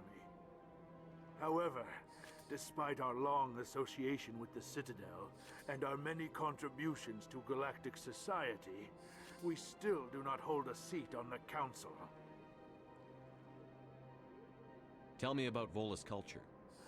We are tribal by nature, but our ways are not violent. We barter and trade our lands and tribe members in order to increase status. Larger tribes often engulf smaller ones and eventually split again. Our society is very malleable, and our government is always shifting and changing. Since we're not physically adept, we trade our services for protection. The merchant race. Not quite Ferengi, though. Lacks the sleaze.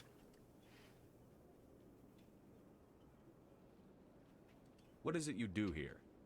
I look out for the best interests of the Volus people. No easy task considering how often we are overlooked by the Council. Chastising rebuke, Din. The Council favors your species greatly. You are naive. The Earth Clan will be invited to the Council long before our species will.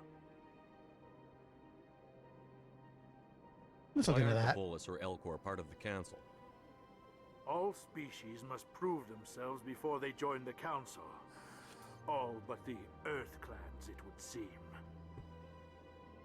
Dismissive. Ignore the Volus ambassador, human. He is incorrect in his assessment. Really? How long have we been waiting? How long do you think we'll continue to wait? Bah, this talk is wasted on the humans. You seem to have a bit of a chip on your shoulder, Din. You humans are new to the Citadel, and yet the Council has granted you great favor. Chastising rebuke, Din.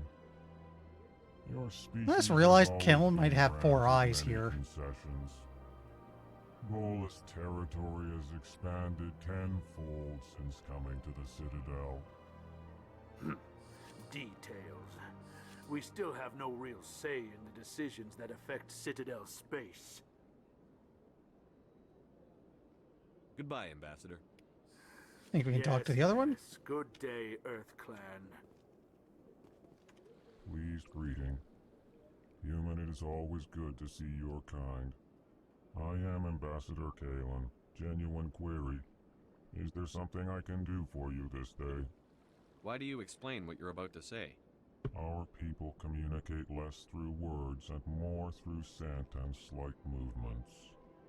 Plainly, we discovered our vocal expression was not enough to convey the feelings of our conversations to other species. Why do you bother, Kalen? These Earth Clan don't really care about our ways. Remorseful response, Din. You don't truly believe that, and if you do, I am very sorry for you. Of an interesting side note, if I'm not mistaken, this came out not too long after Knights of the Old Republic, which gave us HK-47, who had a kind of similar speech thing going on. Tell me more about your species. Genuine enthusiasm. I delight in telling the history of my people. It is agreeable to share our culture with others. Tell me about the history and origins of the Elcor.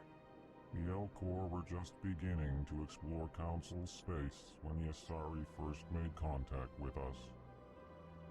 With their help, we discovered the relay closest to our system, and from there the Citadel. Proudly, within one lifetime we established a regular route to the Citadel, and quickly became one of the more active species living on this great station. I'd like to know more about the culture of the Elcor. Frankly, we Elcor prefer the safety and familiarity of our own colonies to the confines of space travel. Our society is built on small, tight-knit groups. Though we are always welcoming to outsiders, our government tends to be very stable. Our people are not very comfortable with sudden changes. What do you do here? Modestly, I work to bring the problems and the requests of the Elcor groups to the attention of the Council. Ha! They only give us these positions to keep us quiet. The Council doesn't care about our races. Chastising rebuke. Your tone is inappropriate, Din. This human is not to blame for your malcontent or your misconceived suspicions. Goodbye, Ambassador. Sincere farewell. Good day to you, human. Enjoy your time on the Citadel. That should have given us the codex entry for those two races. The Elcor are a Citadel species native to the high-gravity world Dakuna. They are massive creatures, standing on 4 muscular legs for increased stability. Elcor move slowly, an evolved response to an environment where a fall can be lethal. This has colored their psychology, making them deliberate and conservative. Elcor's speech is ponderous and monotone. Among themselves, scent, slight movements, and subvocalized infrasound convey shades of meaning that make a human smile seem as subtle as a fireworks display. Since their subtlety can lead to misunderstandings with other species, the Elcor often go out of their way to clarify when they are being sarcastic, amused, or angry. Dakuna's high gravity impedes mountain formation.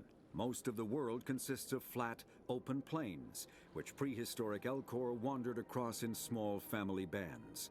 Modern Elcor still prefer open sky, and can become restless and uncomfortable on long starship journeys. They're also involved in a background thing that runs through the series that's kind of hilarious. We'll hopefully hear about it soon. The Volus are a member species of the Citadel with their own embassy, but they are also a client race of the Turians.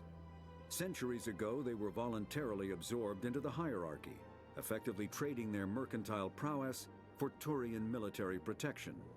Erun, their homeworld, lies far beyond the normal life zone of its star.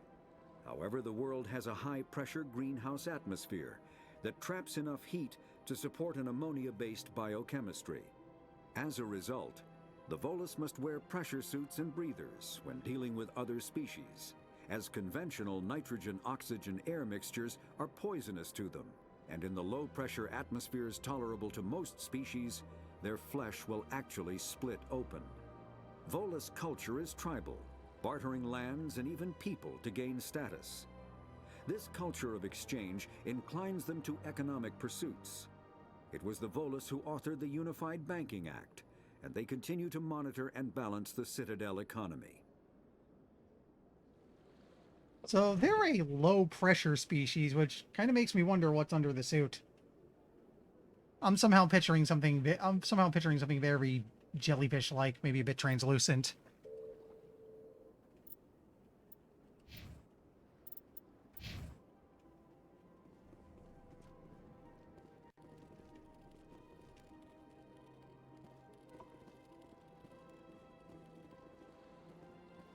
Remember those if we ever see him. There's a side quest with him I want to do because I think it might have an effect later.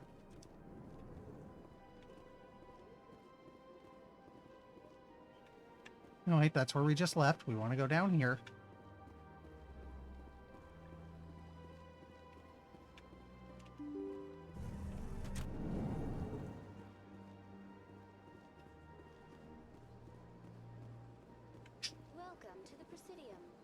allow me to be your guide. Greetings and welcome to the Presidium. My name is Avina, and I am pleased to be your virtual guide throughout this level of the Citadel Space Station. What does that mean? I am a fully interactive virtual intelligence, programmed to provide spontaneous guidance at predetermined locations of interest throughout this level of the Citadel. I may also be contacted through any of the Presidium VI terminals, should you require assistance. In the future, this is what happens when a VTuber retires. I'm sorry. Give me the tour. You are standing at Presidium Tourism Terminal 1. On either side of this lobby are the embassies of the various Citadel races, along with CSEC headquarters. On the far end of this level, you can see the Citadel Tower, where the Council meets regularly to discuss matters of interstellar importance. You think they'd want to keep the tourists away from the office space? I want to know more about Citadel security. Citadel security serves as law enforcement for all regions of the Citadel, though the majority of officers serve in the wards. Executor Palin, a Turian, is the current head of CSEC, but individuals from virtually every species across Citadel space serve as officers beneath him. If you wish to learn more, Executor Palin's office is located in the CSEC headquarters just across the lobby. Tell me about the embassies.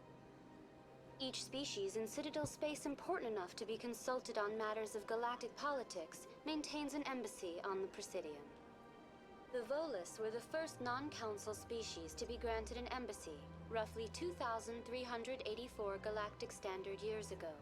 As Citadel space has expanded, more embassies have been added.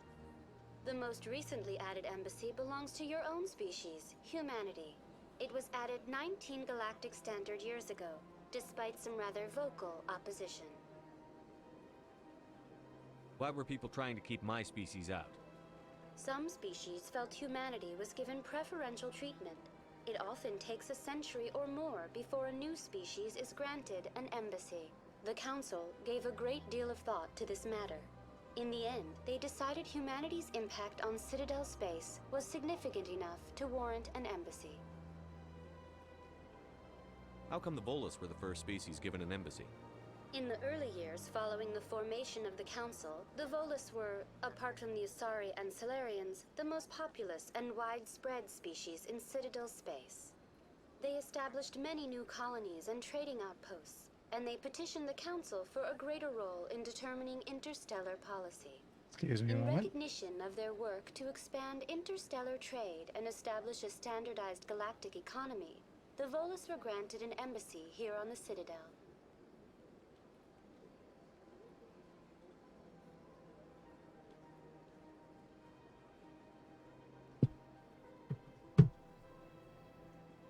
Sorry, dealing with something.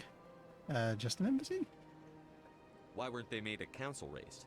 The Council races have extensive responsibilities. They must provide personnel and ships for the Citadel fleets. They often provide economic aid in times of disaster. It would be unfair to demand such an enormous burden of a species unable to meet these obligations.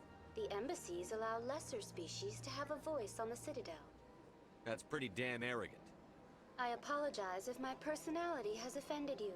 Please submit all formal complaints in writing to the Citadel Tourist and Visitor Board. Do you know anything about Spectres? The term Spectre is derived from the branch of Special Tactics and Reconnaissance. Each Spectre agent is handpicked by the Council. Their primary role is preserving galactic stability and resolving volatile situations that cannot be handled through normal political channels. In this role, they are granted extraterritorial rights and jurisdictions. Spectres answer to no law or authority except the Council itself. So I'd say the big thing of interest here, politically speaking, is that these species are not quite even. We've got the three that are council members, and then there's kind of everybody else. And we're kind of rocking the boat because, oh dear, is humanity shooting ahead in the middle of all this? Goodbye. Goodbye, and thank you for using Avina. Please enjoy your visit to the Citadel. To the point that we're one of the newest people here, and yet, oh hey, we're already got a human potentially becoming a Spectre, and probably only a matter of time before one of them ends up on or we end up with humans on the council.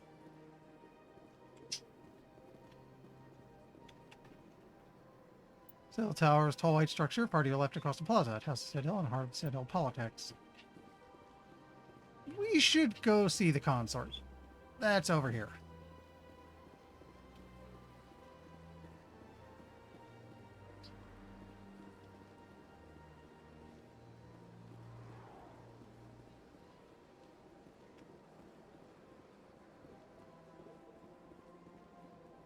That's nothing. I've had my office rearranged 5 times now. 5 times? Why? What do they want?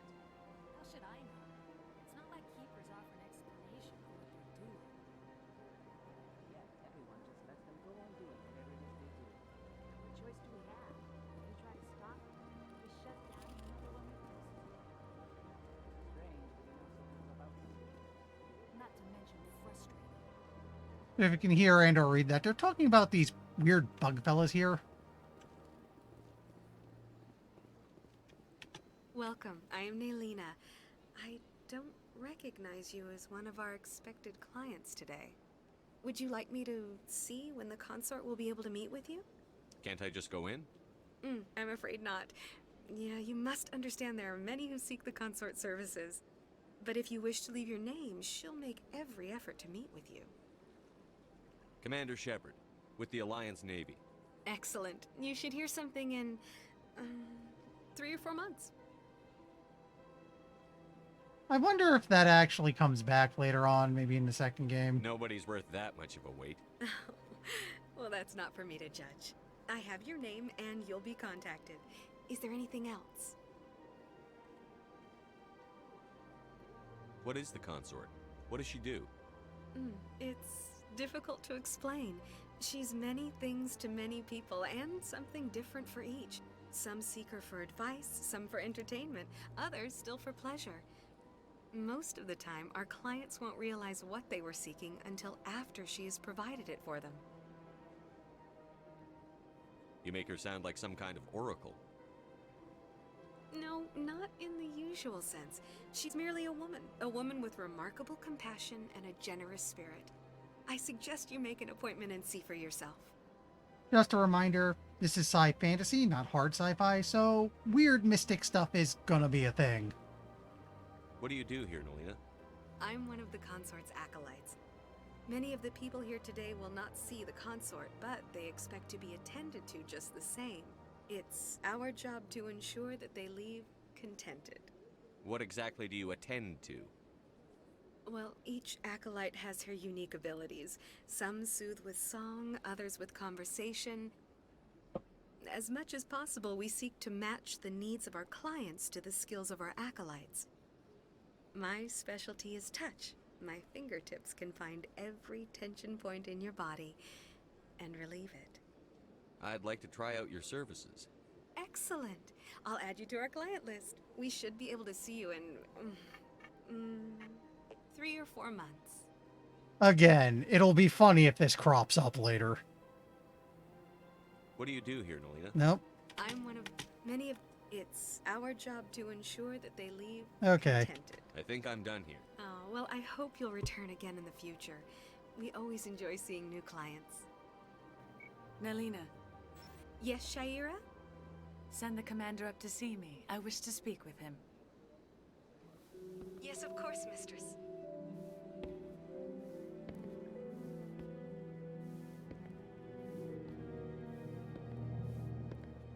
Huh. It appears the consort has taken notice of you. She'd like to meet with you now. What does she want to see me for? I don't know. You'll have to ask her yourself. Just head upstairs. She'll be waiting for you.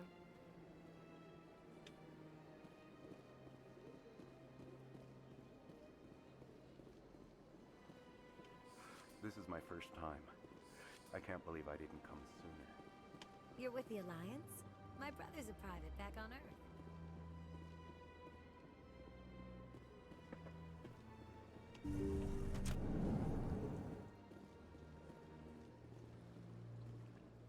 I'm sorry, I'm a bit distracted by why do we have a giant bubble in the room? That is close enough, Commander. I've heard a great many things about you since your arrival here in our Citadel. What exactly do you do? That depends on your needs. I offer advice to some, comfort to others. I have a certain problem that could use your expertise. Maybe I can help. I have a friend, Septimus. Yeah, that's what I was thinking. In general. I won't discuss the details, but he wanted me to be more than I could be. We had a falling out. Now he spends his days in Korra's den, drinking and spreading lies about me. If you would speak to him as a fellow soldier, I believe he will listen to you and let the matter be. What happened between you? I respect his privacy too much to go into the details. If he wishes to tell you what happened, that is his prerogative. Okay. What exactly do you want me to tell him? Appeal to his sense of honor. Remind him of his position as a general. If you can convince him to stop spreading lies about me, I would be very grateful.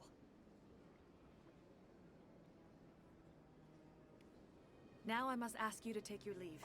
I have many clients waiting to see me.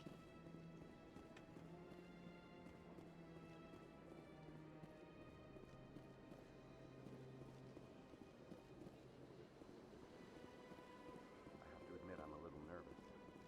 That's understandable. Many are let ashore until they stand for the first time. So we now know to find someone at Korra's den.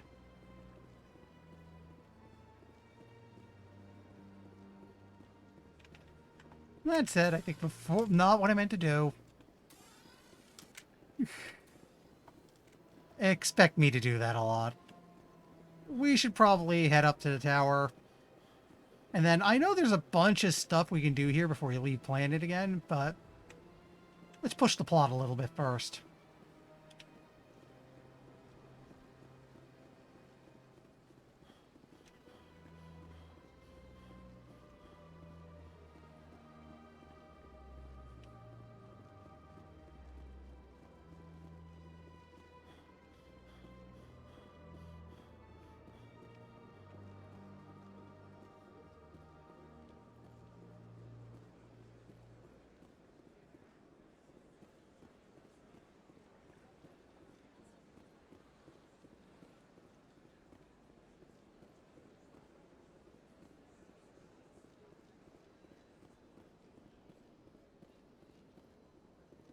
No, what I want to do is go to the tower.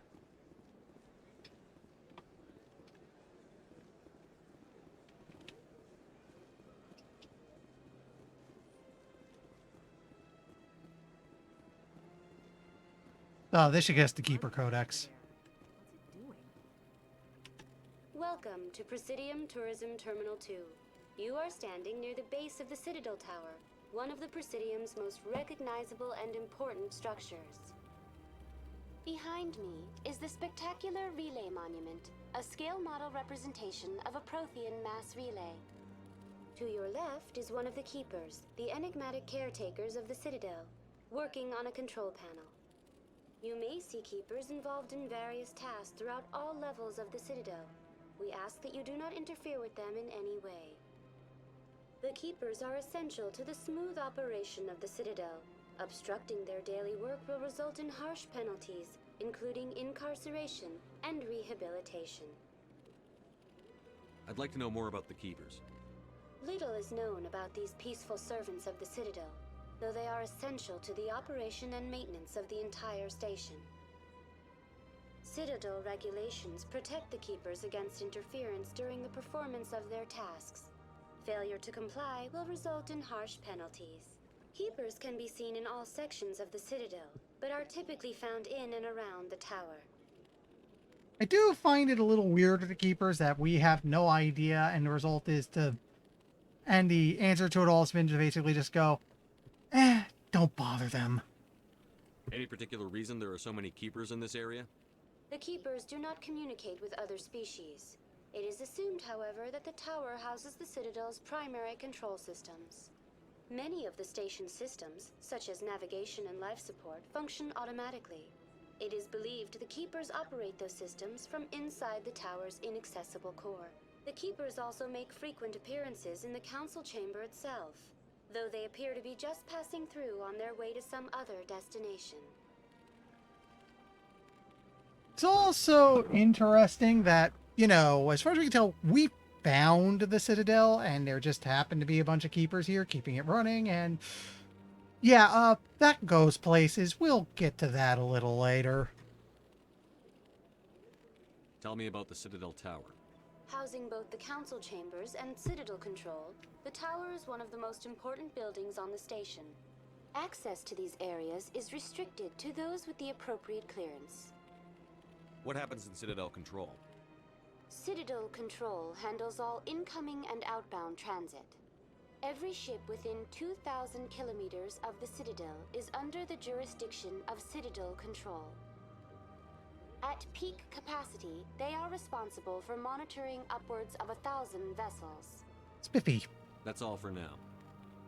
Thank you for using Avina. Okay, that should have given us the Elcor. Keeper. When the Asari discovered the Citadel, they also discovered the Keepers, a docile, multi-limbed insect race that seemingly exists only to maintain and repair the Great Prothean Station. Early attempts to communicate with or study the Keepers were failures, and it is now illegal to interfere with or impede Keeper activity. Because they are completely non-threatening, Keepers have become virtually invisible to everyone else. Similarly, they seem indifferent to other species, except for their tendency to help new arrivals integrate themselves into the Citadel. No matter how many Keepers die due to old age, violence, or accident, they maintain a constant number. No one has discovered the source of new Keepers, but some hypothesize they are genetic constructs. Biological androids created somewhere deep in the inaccessible core of the Citadel itself. Again, I find it very weird that what they're kind of establishing here is various species had found a Citadel, they found the Keepers maintaining it, and we're kind of not questioning this as much as you think we should. We're just kind of rolling with it. There's not really much pushing into, okay, but what's with this? Intelligence is an advanced form of user interface software. VIs use a variety of methods to simulate natural conversation, including an audio interface and an avatar personality to interact with. Although a VI can provide a convincing emulation of sentience, they are not self-aware, nor can they learn or take independent action. VIs are used as operating systems on commercial and home computers. Minimal VI agents are also available. Agents are compact and specialized. Some serve as personal secretaries, filtering calls and scheduling meetings based on user-defined priorities. Others are advanced search engines, propagating themselves across the extranet to collate user-requested data. Commercial VIs in a variety of stock personalities are available at any software retailer. Boutique firms and hobbyists also build unique VIs to personal specification. Although software emulation of living personalities is illegal, reconstructions of famous historical figures are common. We gave Windows and Google a personality, basically. But it's not true AI because, again, we already did the AI uprising thing with the Geth. Let's not do that twice. Have a pleasant day.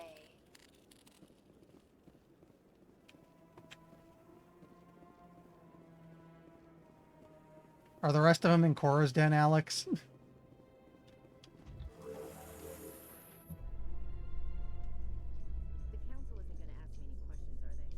doubt it. We've made our reports. Now we just have to trust Ambassador Udina. No, we don't, sir. I was about to say, are we sure we want to trust him? He's a little intense.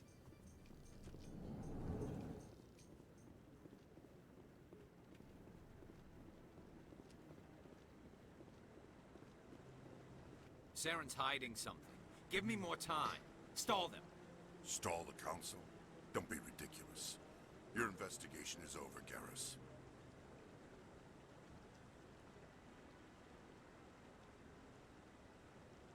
Commander Shepard, Garrus Vakarian.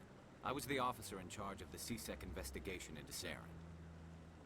Who were you just talking to? That was Executor Palin, head of Citadel Security, my boss. He'll be presenting my findings on Saren to the Council. Sounds like you really want to bring him down. I don't trust him. Something about him rubs me the wrong way. But he's a Spectre. Everything he touches is classified. I can't find any hard evidence. I think the Council's ready for us, Commander. Good luck, Shepard. Maybe they'll listen to you. We'll be seeing more of him later. A lot more.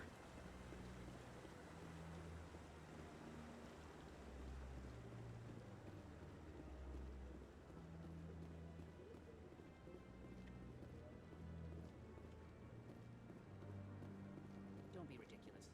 The Volus won't be joining the Council for years. I'm not so sure. The humans are making a strong push, and you can bet the Volus will be right on their coattails if they succeed. Allowing the humans to join us is a sound strategic move. But the Volus? No. The Hanar are likely to be next, then the Elcor. You may be right. Hanar. We'll hopefully see one a little later. They are quite the thing, really. The hearing's already started. Come on.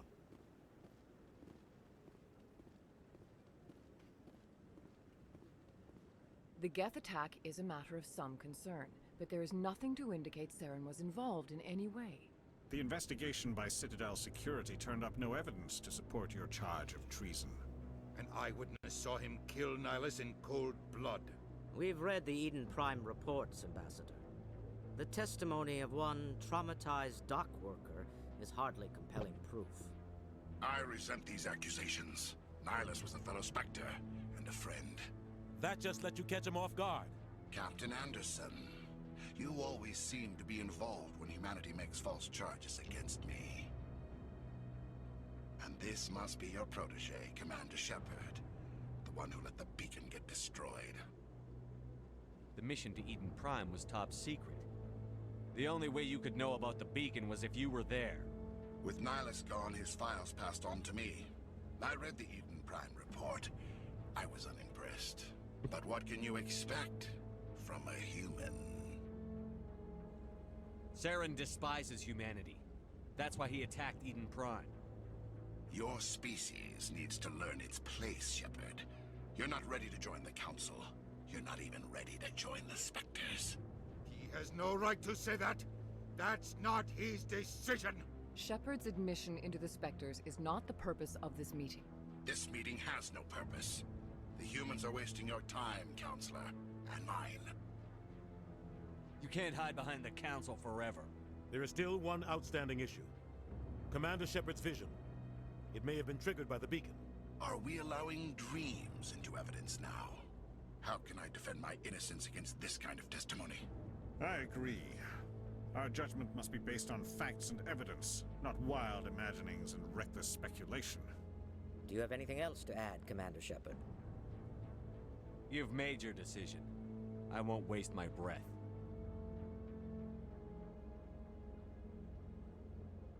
The Council has found no evidence of any connection between Saren and the Geth. Ambassador, your petition to have him disbarred from the Spectres is denied. I'm glad to see justice was served. This meeting is adjourned.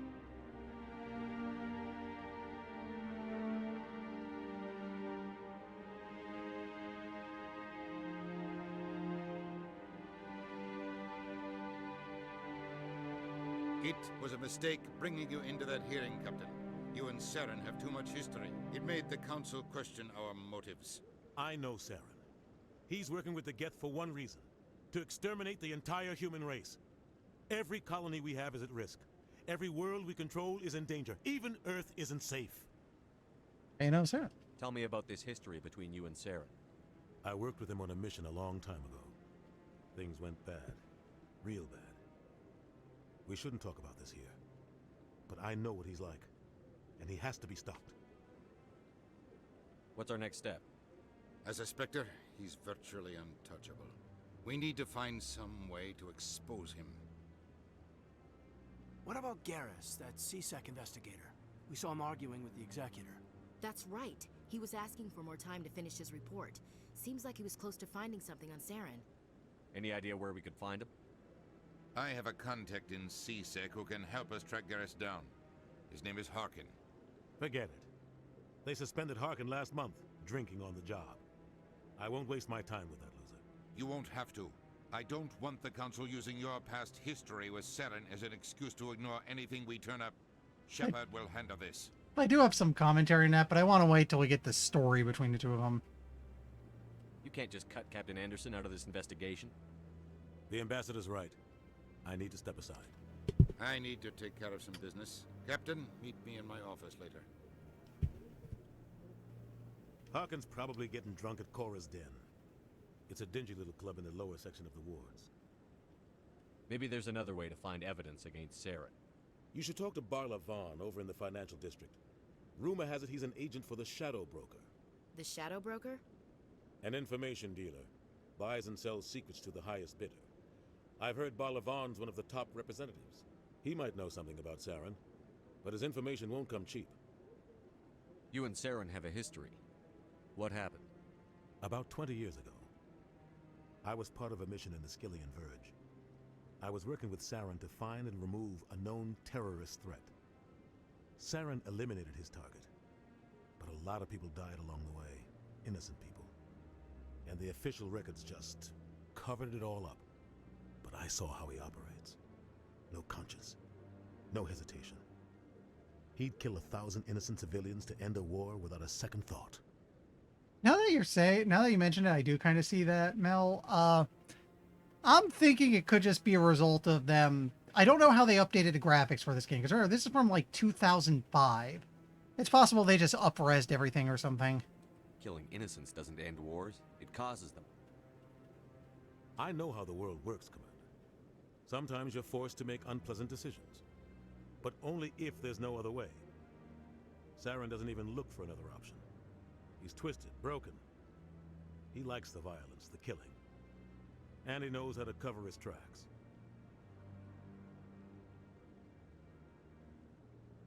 Our ambassador doesn't seem to get along with the council. Yeah, we're going Paragon this run. The Council's always preaching that we need to be part of the galactic community. But for them, it's a one-way street. They want us to expand and settle unstable regions like the Skillian Verge and the Attican Traverse. But when we run into trouble, they don't want to help us out. Everyone knows it's only a matter of time until we get a seat on the Council. The ambassador just thinks it should happen sooner rather than later. And I agree.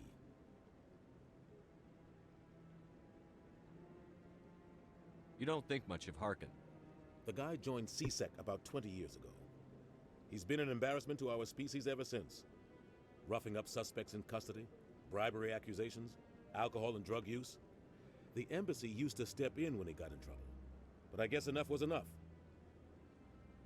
The guy's a scumbag. He should have been cut loose a long time ago. He was one of the first human C-Sec officers. Guess it would have looked bad if he got fired.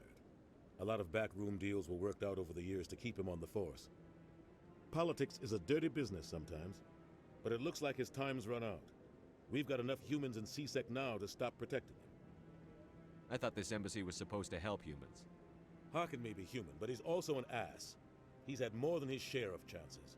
If the embassy wasn't protecting him, he would have been fired 15 years ago. C-Sec is better off without him. I want to know more about the Spectres. They're not your typical... We got a lot to cover here. They tend to work alone, behind the scenes. They take care of problems the Council can't. It's not easy preserving peace across an entire galaxy. The Council prefers to use diplomacy and negotiation. But sometimes more extreme measures are needed. They sound like shadow operatives. Everything about them is classified. We don't even know how many there are. The latest Alliance estimate puts their numbers under 100. But the Council couldn't do its job without them. They're the Citadel's top agents, the last line of defense, the final option before open war. The entire galaxy respects and fears them. If a Spectre shows up, you know something big is about to happen. It's a little bit James Bond, a little bit Agent 47. What happens when a Spectre goes rogue, like Saren? It doesn't happen often. The Council is careful when they select their candidates. But when something does go wrong, there's usually only one solution. Send another Spectre to bring the rogue agent down. I think... Yeah, Shadow Broker and Barla. Tell me more about the Shadow Broker. He's a necessary evil of galactic politics. Buying and selling information is a part of the game. and the Shadow Broker just happens to be the best player on the field. Always sells to the highest bidder. Doesn't get involved in politics, doesn't pick sides. A simple system, but it works. He's not a threat to anyone, not directly.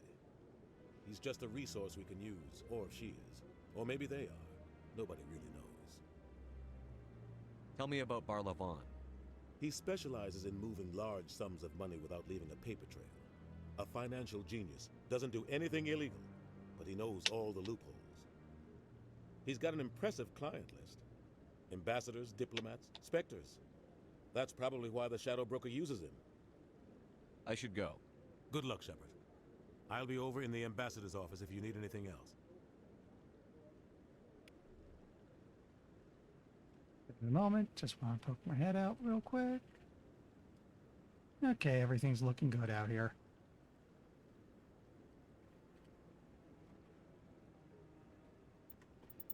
Watson Codex.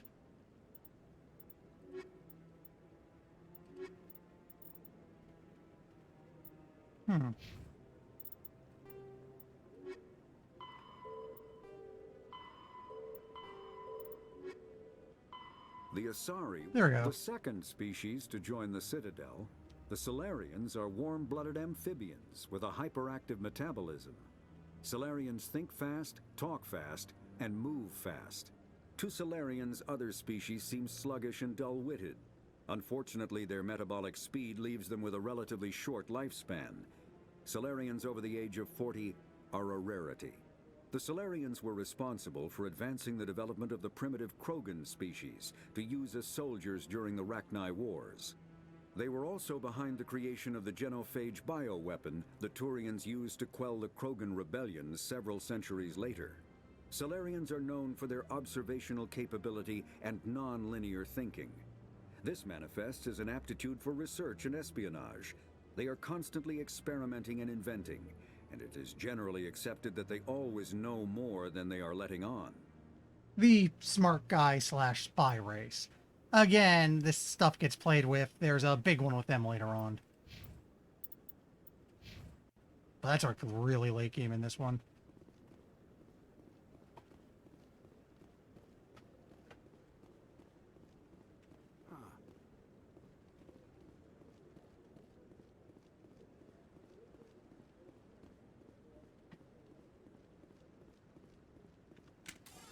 Not wrong button, wrong button. But I wouldn't believe everything you hear. Yeah, spy frogs, if you will.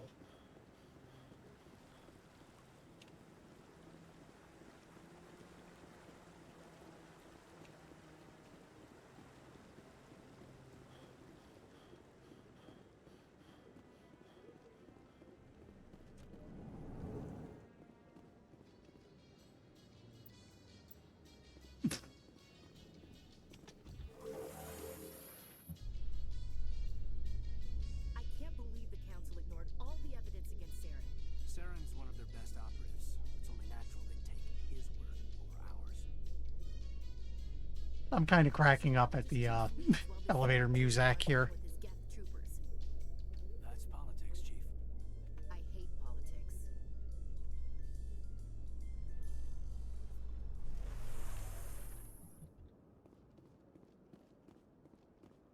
I think we want to go to the wards. You know what, let me check real quick. Yeah, we want to go to lower wards.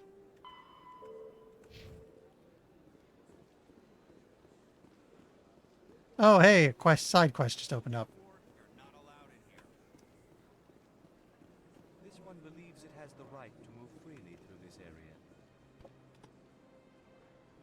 Do you desire to learn of the Enkindlers? Or has the Honorable CSEC officer enlisted assistance? What's going on here? The CSEC officer requests that this one purchase an evangelical permit to spread the truth of the Enkindlers. Let me talk to the CSEC officer. Perhaps I can explain the situation. This one would be most grateful for the assistance. Meet the Let Hanar. this one know They're success is achieved. they're the aliens. Like, I'm pretty sure he's not even speaking. That's just translation kicking in. You might be picking up like I don't know. What do you think? Psychic broadcasting? That Hanar refuses to listen to reason. Why can't it act in an orderly and lawful manner? Are there laws being broken here? I am not unreasonable.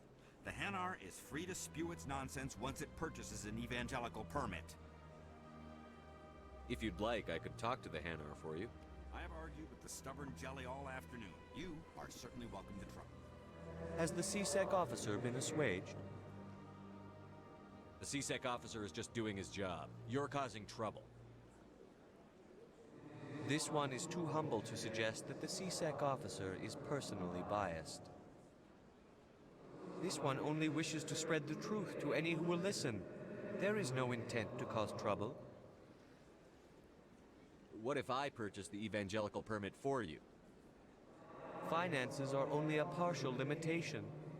This one does not believe that one should pay in order to speak the truth. However, this one also does not possess the 150 credits necessary to purchase the permit. Left to wonder how he can have anything. He is essentially naked. 150 credits? This should cover you. This is a most appreciated action. You are not of the Hanar, but you wish to help spread the truth of the Enkindlers. This one will not cause any further trouble for the CSEC officer. This one offers its thanks.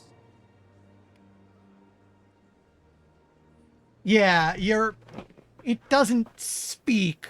That's just translation tech at work. Otherwise, it's probably the lights, maybe some sort of psychic thing. I'm surprised we don't have a codex on him. The Hanar is left. Thank you. Happy to help. Here, for your assistance in this matter. Now, if you'll excuse me, I should report to my superiors.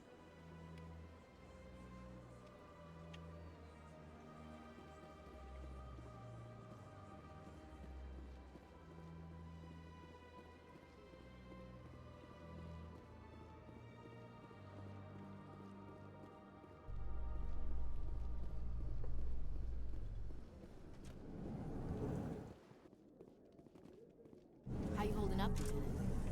Not too bad. No headaches worth mentioning lately. Yeah, I want to do the Keeper quest. Where is that? I can double back for it. Good stress release. I know that knocking the Geth on their synthetic asses gets rid of my headaches.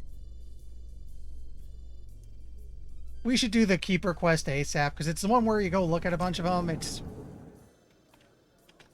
best to get that done now. Here, let me double back. So, Williams, you happy you signed on with Commander Shepard? I'm not sure, Lieutenant. Okay. Every time I think I have a handle on things, the universe bank's hard to port. Well, don't let anybody know. A big gun and a confident attitude will get you through a lot in life. Because I know the Keeper quest has you get information on the Keepers, and I'm wondering if that has a payoff further in the series. Don't spoil it if it does. Don't spoil it. We'll get there. But it is one I want to do to see, like, hey, this could go somewhere interesting. You know what? Can we talk to you a bit more? No. Where there was only darkness, the Enkindlers gave Wait, this is the side of the council chambers. Where there was only ignorance, the Enkindlers gave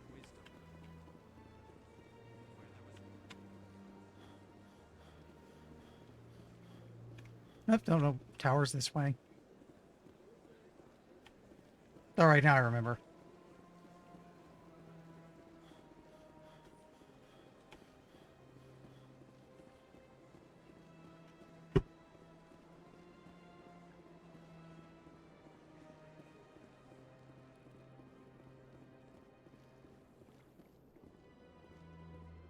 Okay, this is tower, because we gotta go up to council chamber.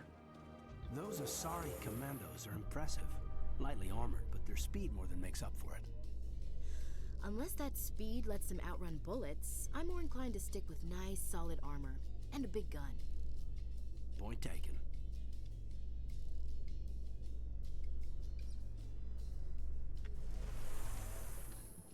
Thank you for the help, Alex. Why do I keep doing that? I keep trying to hit shift to sprint, and it makes me pop my gun out. It's just... Like I said, expect me to be very confused with the controls. The other thing I find kind of annoying is you still have stamina, even when you're in a town. They don't give you unlimited. Again, part of that's probably because this is a game from 2005, so we hadn't quite thought of that yet. Yeah, I'm told a big part of Legendary Edition was they sped up the elevators because, you know, faster loading, new faster compute, because we're on bigger, faster computers now. And they also allow you to skip the conversations.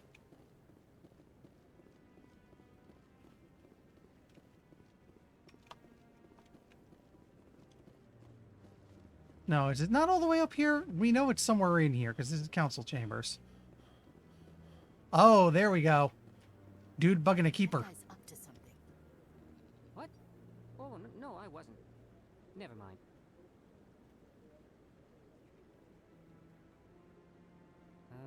Yes, is there something you want? Why are you so interested in the Keepers? Keepers?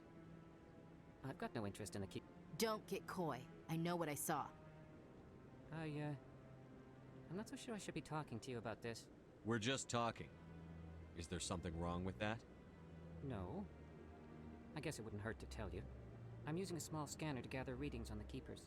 So far I've had mixed results. I find it difficult to get near the creatures. Why were you being so secretive about it, though? Well, technically we're not supposed to disturb the Keepers. I don't really think my scanning disturbs them, but the authorities might disagree. I'd like to do it more openly, but it's not really worth getting arrested over. I could help you out. I'm not worried about the authorities. I don't even know who you are. I'm Commander Shepard, with the Alliance military. Well, I suppose I could use the help. You'll need this. It's the scanning device I developed. Activate it each time you see a Keeper. All collected data will automatically upload to my database. I'll even send a few credits your way for each unique scan. What are you doing with the data once you've scanned it? Trying to learn whatever I can about the Keepers. We see them working everywhere, yet we know so little about them. I'm a scientist.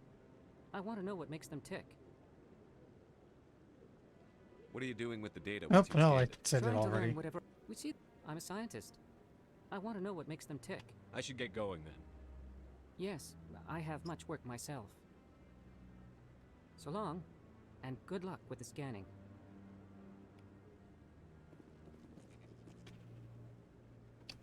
Let's go get the one that's way up in the council chambers before I forget him. So, yeah, like I said, it's a bit weird how nobody seems to be really questioning the whole Keepers thing. Which is why I want to do this quest, because this is us questioning the whole Keepers thing.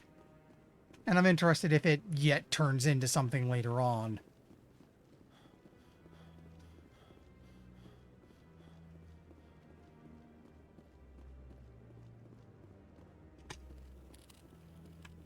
Plus, we get a good chunk of money and XP from it.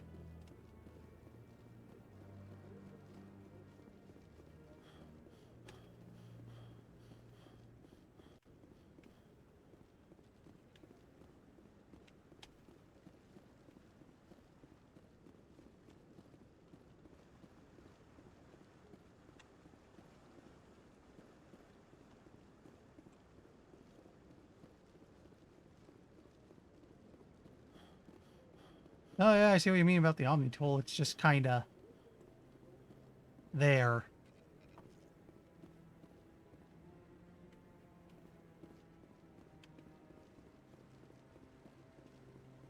No, I'm waiting to speak with one of the Councilor's assistants.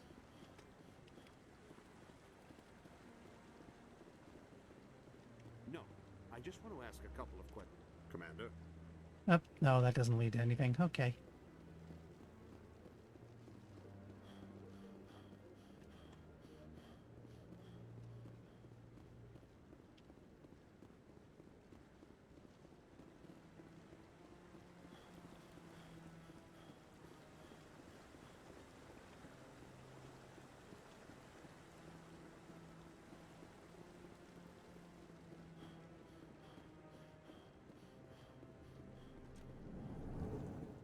It might still be a glitch, just a bigger one than we thought. Attack on Eden Prime, many colonial investors are pulling their support for future projects. Proponents of expanded human colonization insist that Eden Prime was an isolated case. Nevertheless, colonist enrollment has dropped sharply. Many colonial proposals are on hold until backers have some reassurance that human colonies will be adequately protected.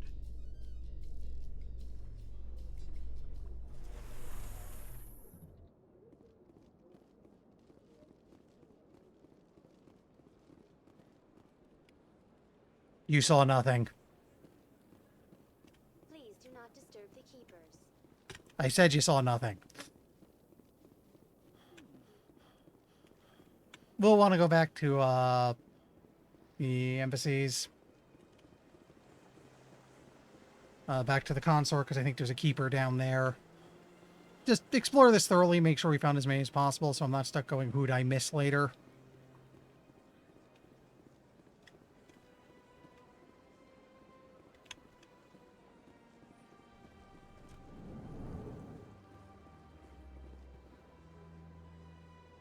Barlevon. We do need to talk to them, but later. Oh, here we go. Chance to talk to our Hanar again. Ah, human. This one is greatly pleased to see you here in my decadent emporium. Who are you? This one's face name is Delaninder, though many in this place simply refer to it as Delan.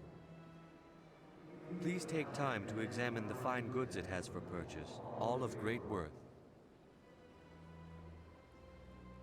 Why do you refer to yourself as this one and it? For the same reason that humans are so inquisitive. It is part of our culture. Specifically, Hanar only refer to themselves in the first person with family or intimates. And we rarely do so with other species. It is just our way. Who are you? This one's face. Okay, we did that already. Please take time to examine the fine goods it has for purchase, all of great worth. Show me your items. Oh, this one is pleased to do so, human. You will not be disappointed.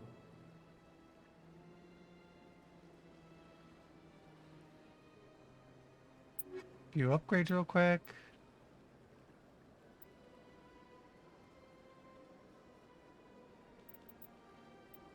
Though I don't really feel like buying anything right now. There we go. That's the codex entry for them, I bet. The Elkul, the Hanar, are a citadel species known for excessive politeness. They speak with scrupulous precision and take offense at improper language.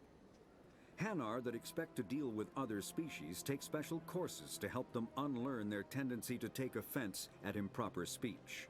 All Hanar have two names. The face name is known to the world. The soul name is kept for use among close friends and relations. Hanar never refer to themselves in the first person in conversation with someone they know on a face name basis. To do so is considered egotistical, so instead they refer to themselves as this one, or the impersonal it. Their homeworld, Kajay, has 90% ocean cover and orbits an energetic white star, resulting in a permanent blanket of cloud. Due to the presence of Prothean ruins on the world, many Hanar worship them, and Hanar myths often speak of an elder race that civilized them by teaching them language.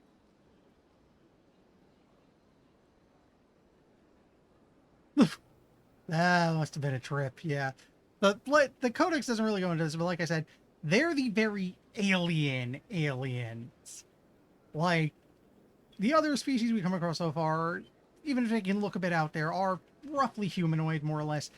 The Hanar are floating space jellyfish, and again, I'm not sure what their speech actually is. I'm very sure what we're hearing is just sort of a translation tech. What we're seeing, it might be the lights, like I mentioned earlier. It's possible some sort of psychic broadcast. Because I'm not sure they're actually making much in the way of actual noise when they speak. It's very odd.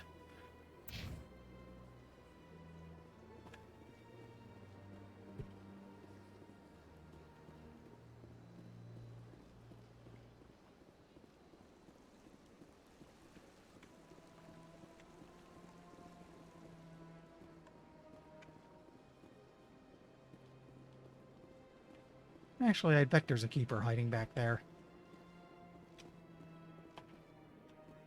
Ha! Thought so.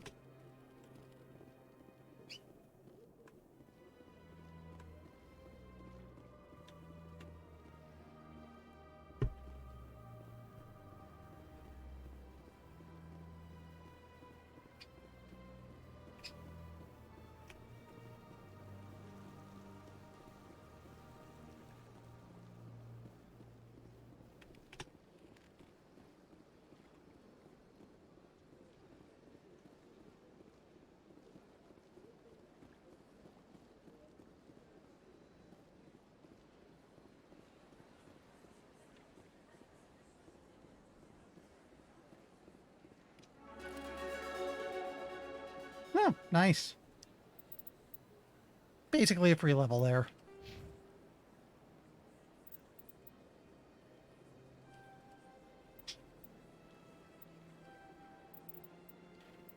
And the other one I like is Soldier, because that gives me better health regen.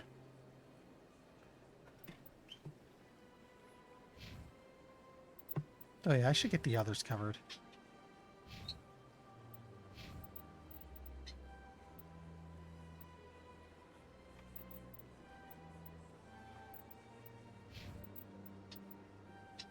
One thing I hate is when you unlock something like this, it kind of bugs out the menu for a few seconds.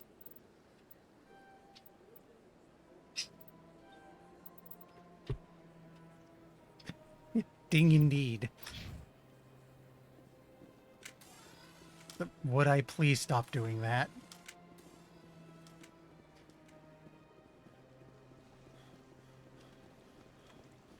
You look like someone I missed. Let's go check. No, no, no, I got this one.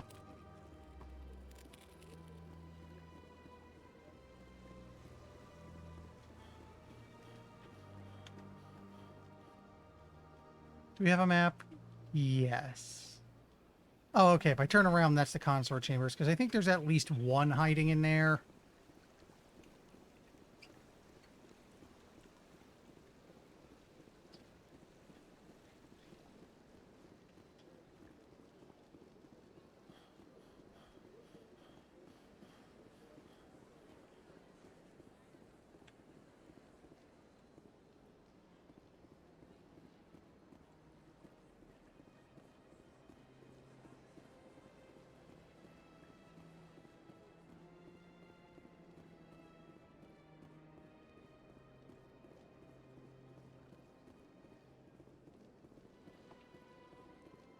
Okay, we can't go back in there. That's fine. That means there wasn't one in there, because I know they're not missable.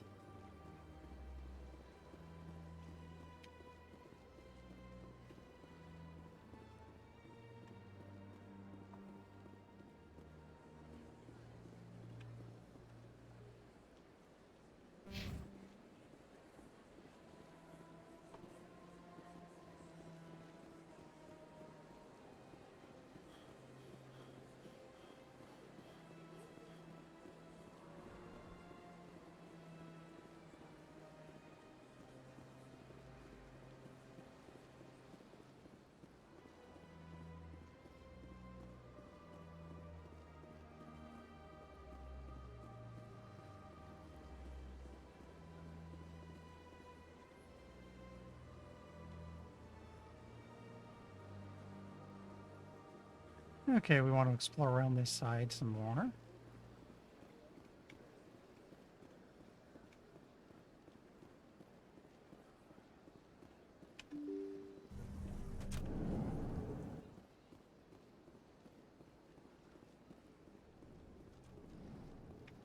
This is the other reason why I kind of want to get this one done, because it is mostly just me kind of ambling around while not much of interest happens.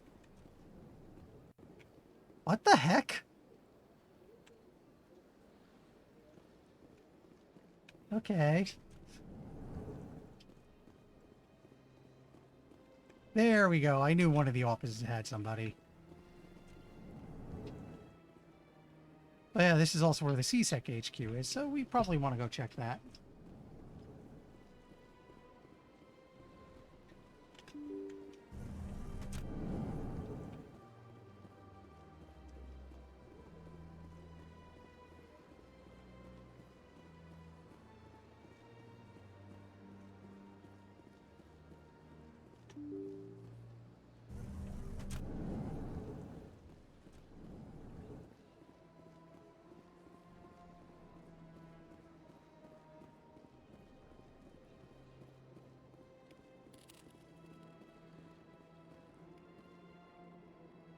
Give me a codex entry.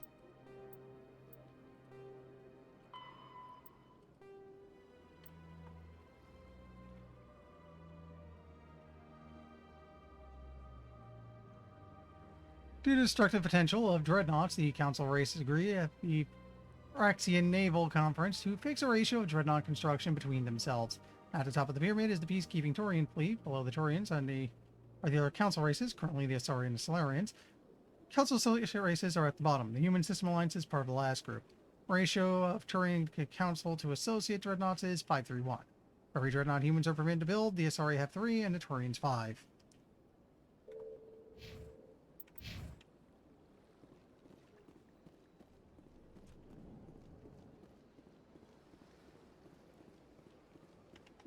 Again, it's clear some races are more favored than others because the whole council set up.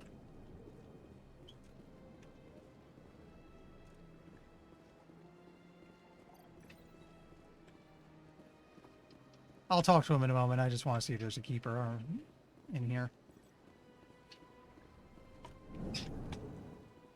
Commander Shepard, I didn't expect to see you here. Did Ambassador Udina send you? Have we met before? No, but I know you well enough. I'm Executor Palin, head of CSEC. It's my job to know when someone like you arrives on the Citadel. Was there something you needed, Commander? I suspect the face markings are some sort of face paint. What do you know about the Spectres? They're the right hand of the Council, or so they like to be called. More like the underhanded side of the Council. What do you have against the Spectres? I can't abide any organization that considers itself above the law. Especially when it's left up to each individual Spectre to decide when and how to bend the rules. That makes sense. Although, I wonder how much they are actually tattoos or just painted on, because it looks like they have exoskeletons. So, you know, hard material, not skin. Sometimes you have to bend the law to keep people safe. I've been with CSEC for 30 years. I've never had to break the law to do my job, not once. Yeah, right. You expect us to believe none of your officers are corrupt? There are over 200,000 CSEC agents. Some of them are going to be bad. But we don't turn a blind eye to corruption like the Spectres do. We do our best to find and punish any officer who breaks the law. Spectres. They'll never come under that kind of scrutiny. Let's not push on this too hard. I get the feeling you're not too fond of humans. No, I just don't trust your kind. Not yet. You humans are eager to take all the power you can get, and you're being given a lot. If the Council wants to make humanity their new favorite pet, that's their business. But I don't have to like it. The Council treats us like second-class citizens. We have to fight for everything we get. Good. Then fight for it. But don't expect the rest of us to just sit back and let you take it. I'm a busy man, Commander. Fair response. Are we done here? Tell me about your investigation into Saren. Sorry, Commander. I don't make a habit of giving out details about ongoing investigations. Then can you tell me what you know about Garrus? Garrus Vakarian? Good officer. Very good, in fact. But he needs to learn some patience. You'd think an officer of the law would be a bit more mindful of rules and regulations. Was there anything else? So I kind of get the sense of Garrus that for as much as the Turian have the peacekeepers and obedient soldiers things going on, he's a bit cowboy. I'll be going now. Goodbye, Commander.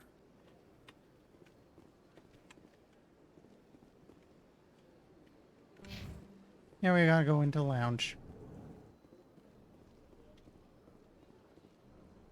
Person we can talk to. I don't have time to talk now. I'm very busy. Or not.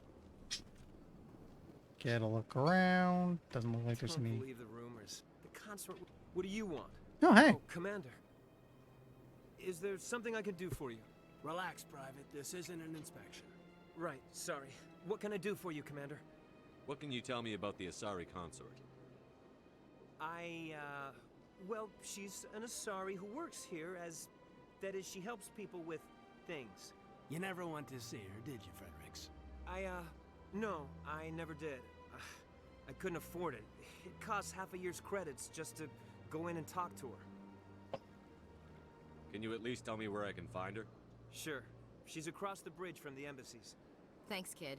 Have fun. Try not to get into too much trouble. I will. Have fun, that is.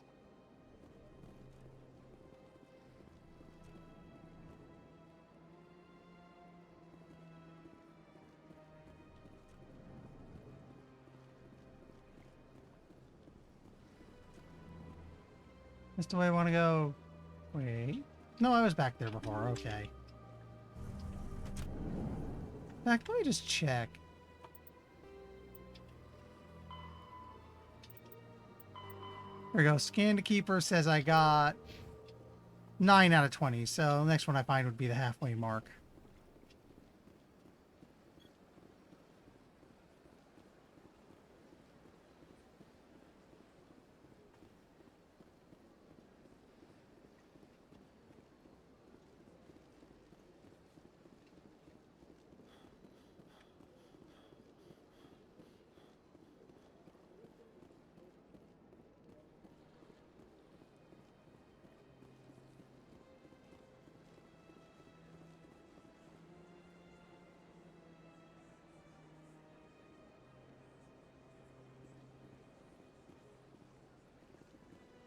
Wait, the one place I want to check is I don't think I was around here.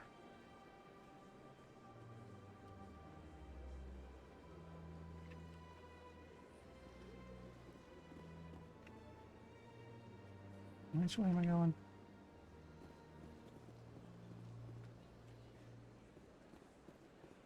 Sorry, it's a little late, so the head's going a bit fuzzy.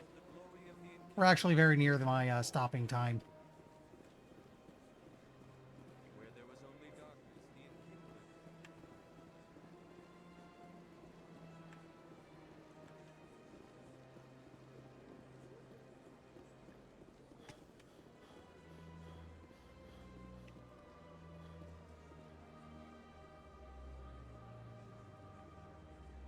I think we found everyone we're going to find in here. Let's go to the bank.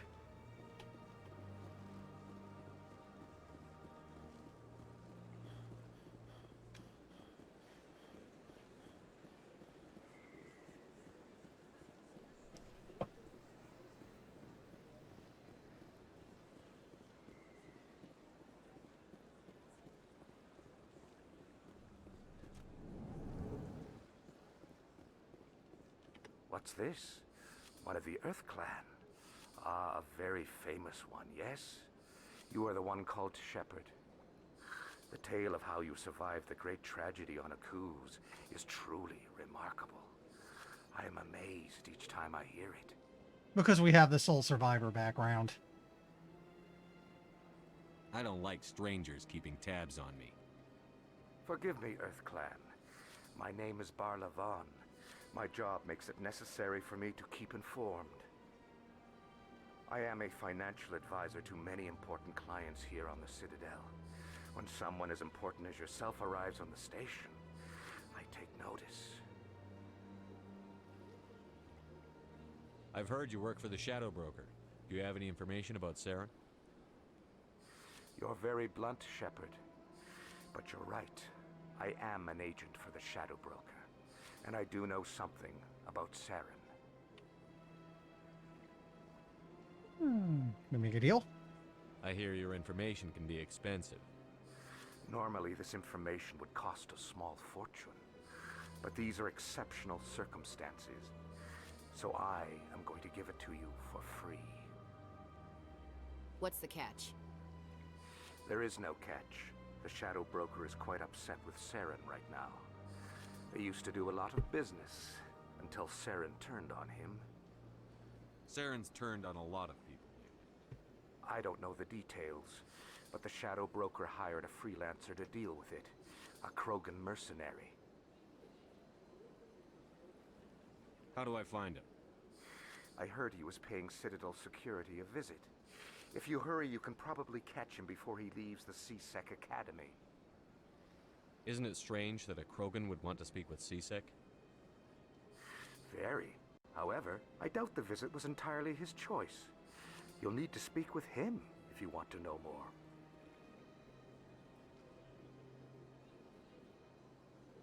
Tell me more about the Shadow Broker. Most people think I deal in finances, but my real currency is knowledge. I trade information, and it has made me very wealthy. But the Shadow Broker is the true master. Every day he buys and sells secrets that could topple governments, always giving them to the highest bidder. Yet somehow he never seems to upset the natural balance of power. All those secrets being passed around seem to even out. Nobody ends up with an advantage in the end. Any guess what his identity might be? I don't know. Nobody does. A Shadow Broker could be any race, any gender. I have a theory that it's actually an entire group working under one identity. How else could they juggle so many contacts at the same time?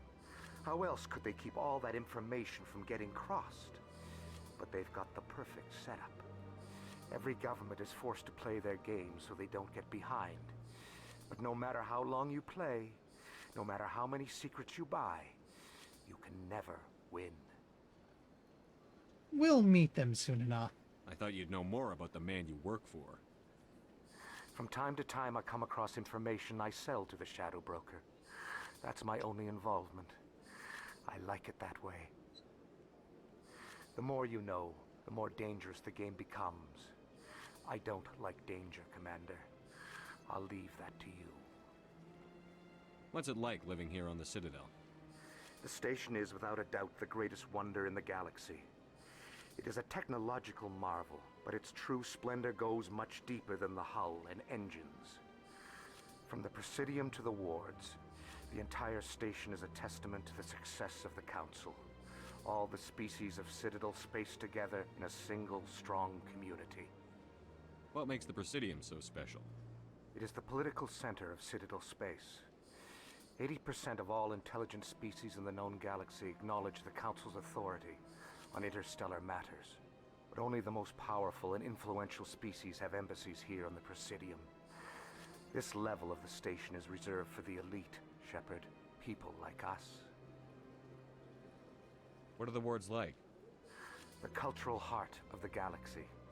They pulse with the lifeblood of millions of citizens from dozens of different species. You never know what you'll find out in the wards, Commander. It's always full of surprises. Fortunately, most of them are pleasant. Not necessarily where we'll be going. In fact, we will be visiting the local hive of scum and villainy.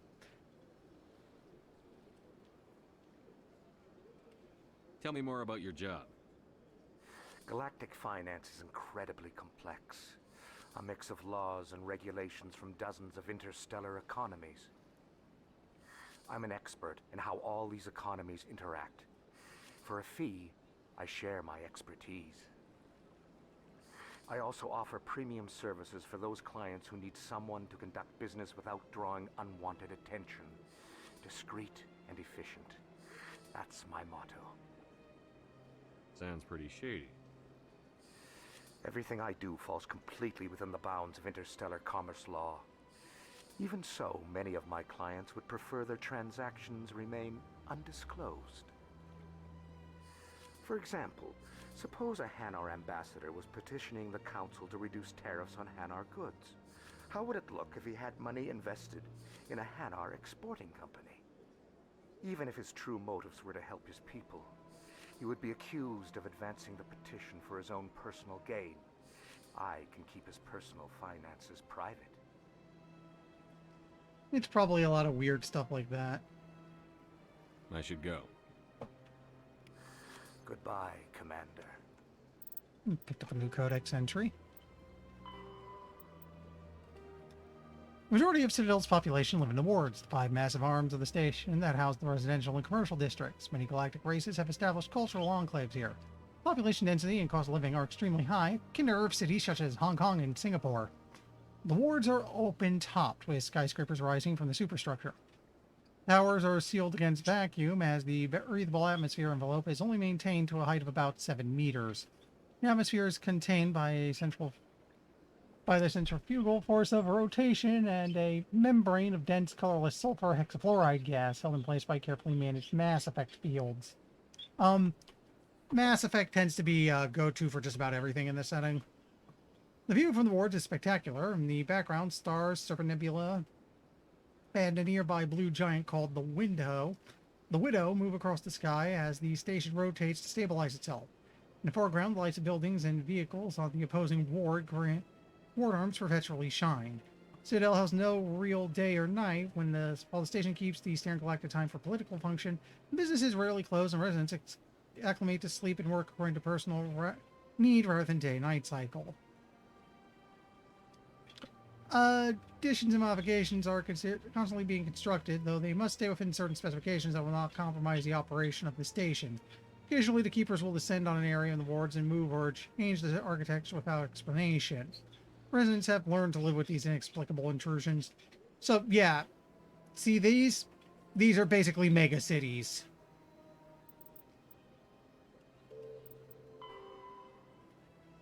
Standard credit was established by Citadel's Unified Banking Act as the currency of interstellar trade. Credit has managed floating exchange rate calculated in real time by the central bank to maintain an average of value for all participating currencies. Some regional currencies are worth more than a credit, some less. Hard currency can be stolen or counterfeited, so electronic fund transfers are the norm. More importantly, physical transactions cannot be easily tracked, making them ideal for tax evasion by the purchase of illegal goods. Yeah, there's probably a lot of... It's hiding stuff for various political reasons, complexity of taking a bunch of potentially otherwise incompatible economies and getting them to work together. Anyway, when the Alliance joined the Citadel, its various national treasuries were linked into the credit network. A human with a bank account of Mexican pesos, Japanese yen, or Indian rupees can purchase any item priced in credits at fair market value. All economies that participate in the credit network are required to price items in both local currency and credits. I suspect you get credits the same way you would currently exchange real-world currencies right now.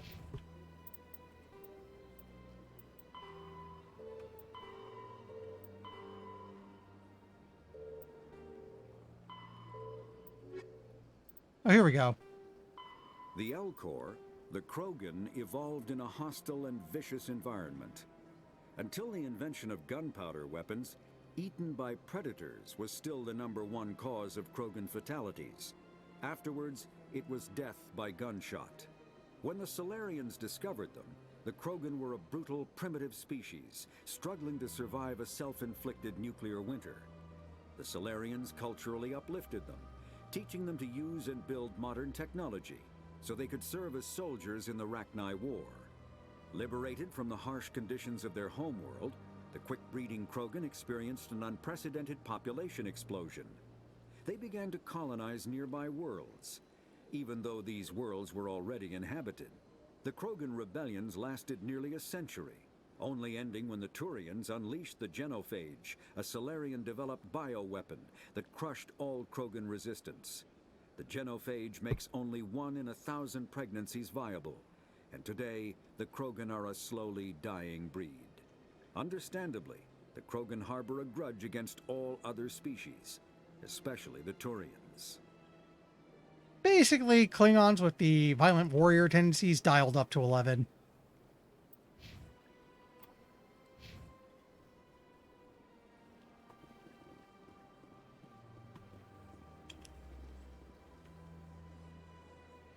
Well, let me think. Let me get myself in front of rapid transit because it's 10:55, and I'm thinking we've hit a good stopping point.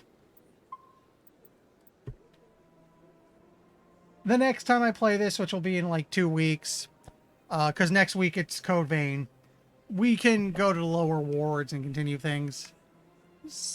Tomorrow will be MechWarrior 5. For now, though, let's see who's doing something interesting.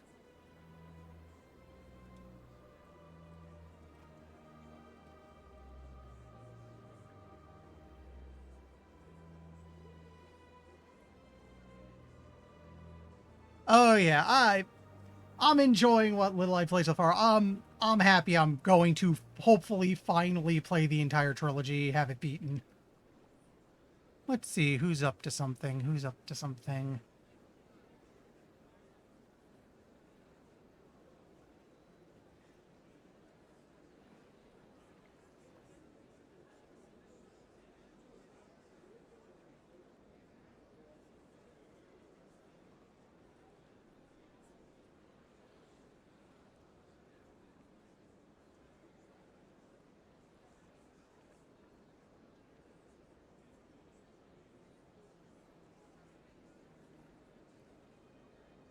Let me think.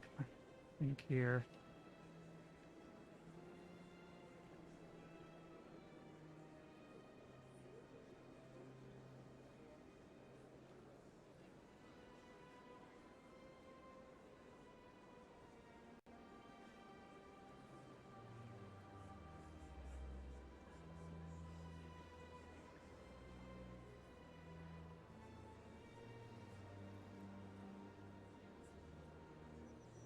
No, wait, so I was about to say, is Dr. CDCS on? No, it's not today. We've got, oh, hey, the Cotton reboot being played by Lord BBH. He's if you like shoot 'em ups, and especially like old arcade games of all sorts, he is a great streamer to watch.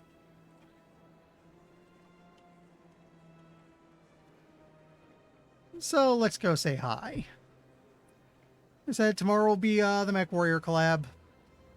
And next week's Code Vein, and the week after is when I'll get back to this. So I'll see everyone then. Later.